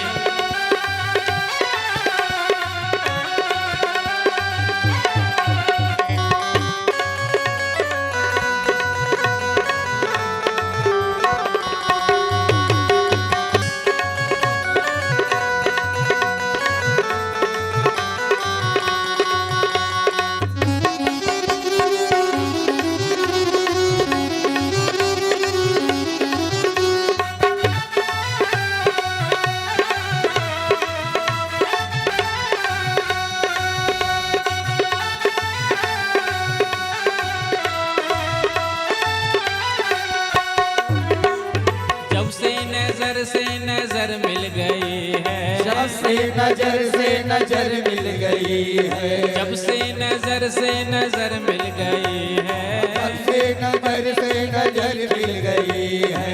उजड़े चमन की गली खिल गई है, उजड़े चमन की कली खिल गई है, उजड़े चमन की गली खिल गई है, उजड़े चमन की कली खिल गई। मेरा नजरे मिलाना हो गया मुरली वाले तेरा। ओ मेरा दिल तो दीवाना हो गया मुरली वाले तेरा। ओ मुरली वाले तेरा, मुरली वाले तेरा, कमली वाले तेरा, कमली वाले तेरा। मेरा दिल तो दीवाना हो गया मुरली वाले तेरा। ओ मेरा दिल तो दीवाना हो गया मुरली वाले तेरा।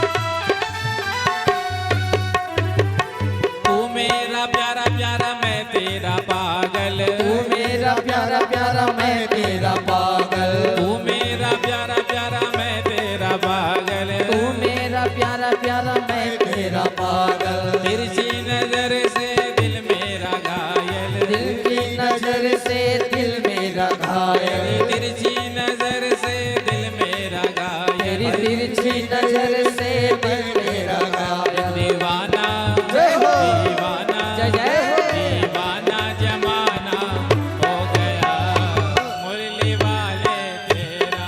हो मेरा दिल तो दीवाना हो गया मुरली वाले तेरा।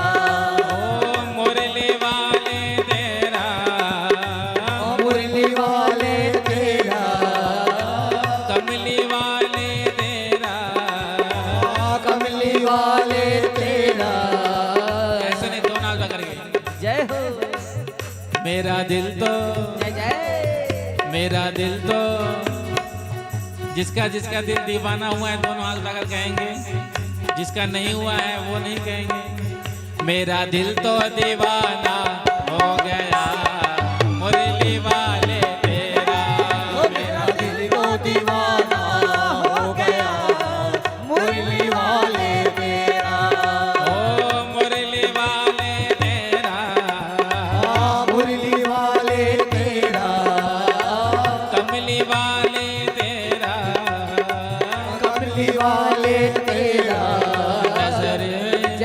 क्या नजरे क्या नजरे मिलाना हो गया मुरली वाले तेरा। ओ मेरा दिल तो दीवाना हो गया मुरली वाले तेरा।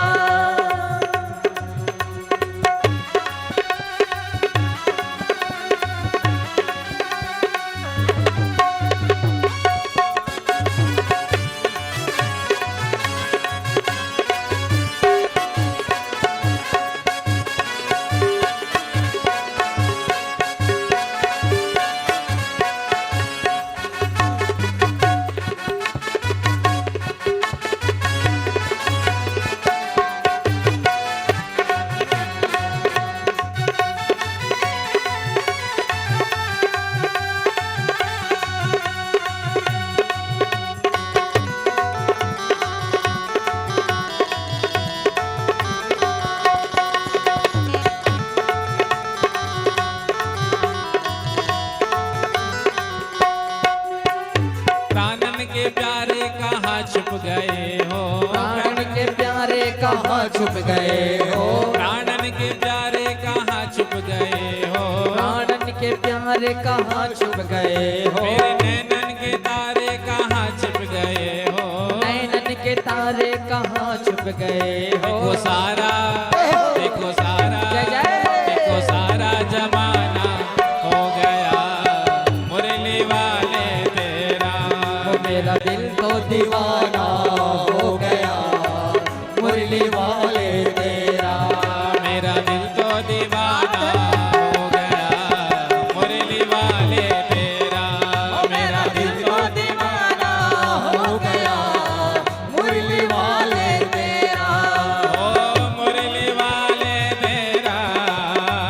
मुरली वाले तेरा। कमली वाले तेरा। कमली वाले तेरा। क्या नजरे जय जय। क्या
राधे रसग बिहारी, जय राधे रसग बिहारी।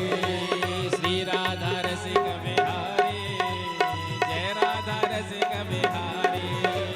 श्री राधे रसग बिहारी, जय राधे रसग बिहारी।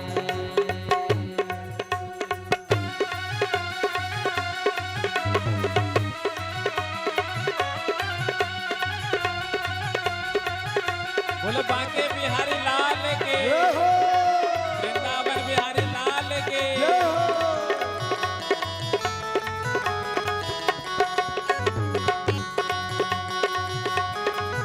अंत में दोनों हाथ लगाएंगे। श्री राधा रसिक बिहारी, जय राधा रसिक बिहारी। श्री राधे रसिक बिहारी, जय राधे रसग बिहारी। श्री राधा रसिक बिहारी, जय राधा रसिक बिहारी। श्री राधे रसग बिहारी, जय राधे रसग बिहारी। बोलिए बाल कृष्ण लाल की, जय हो, श्री वृंदावन बिहारी लाल की, जय हो, श्रीमद् भागवत महापुराण की, जय हो, श्री हनुमान जी महाराज की, जय हो, जगन्नाथ स्वामी भगवान की, जय हो। जय जय श्री राधे, जय जय श्री जय राधे, जय श्री राधे, जय जय श्री राधे, जय जय श्री राधे। हे गिरधर तेरी आरती गाऊं, हे गिरधर तेरी आरती गाऊं। श्री बांके बिहारी तेरी आरती गाऊं। श्री बांके बिहारी तेरी आरती गाओ। आरती गाऊं प्यारे आपको रिझाऊं। आरती गाओ प्यारे आपको रिझाऊं।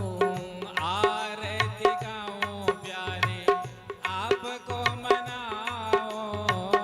आरती गाओ प्यारे आपको मनाऊं।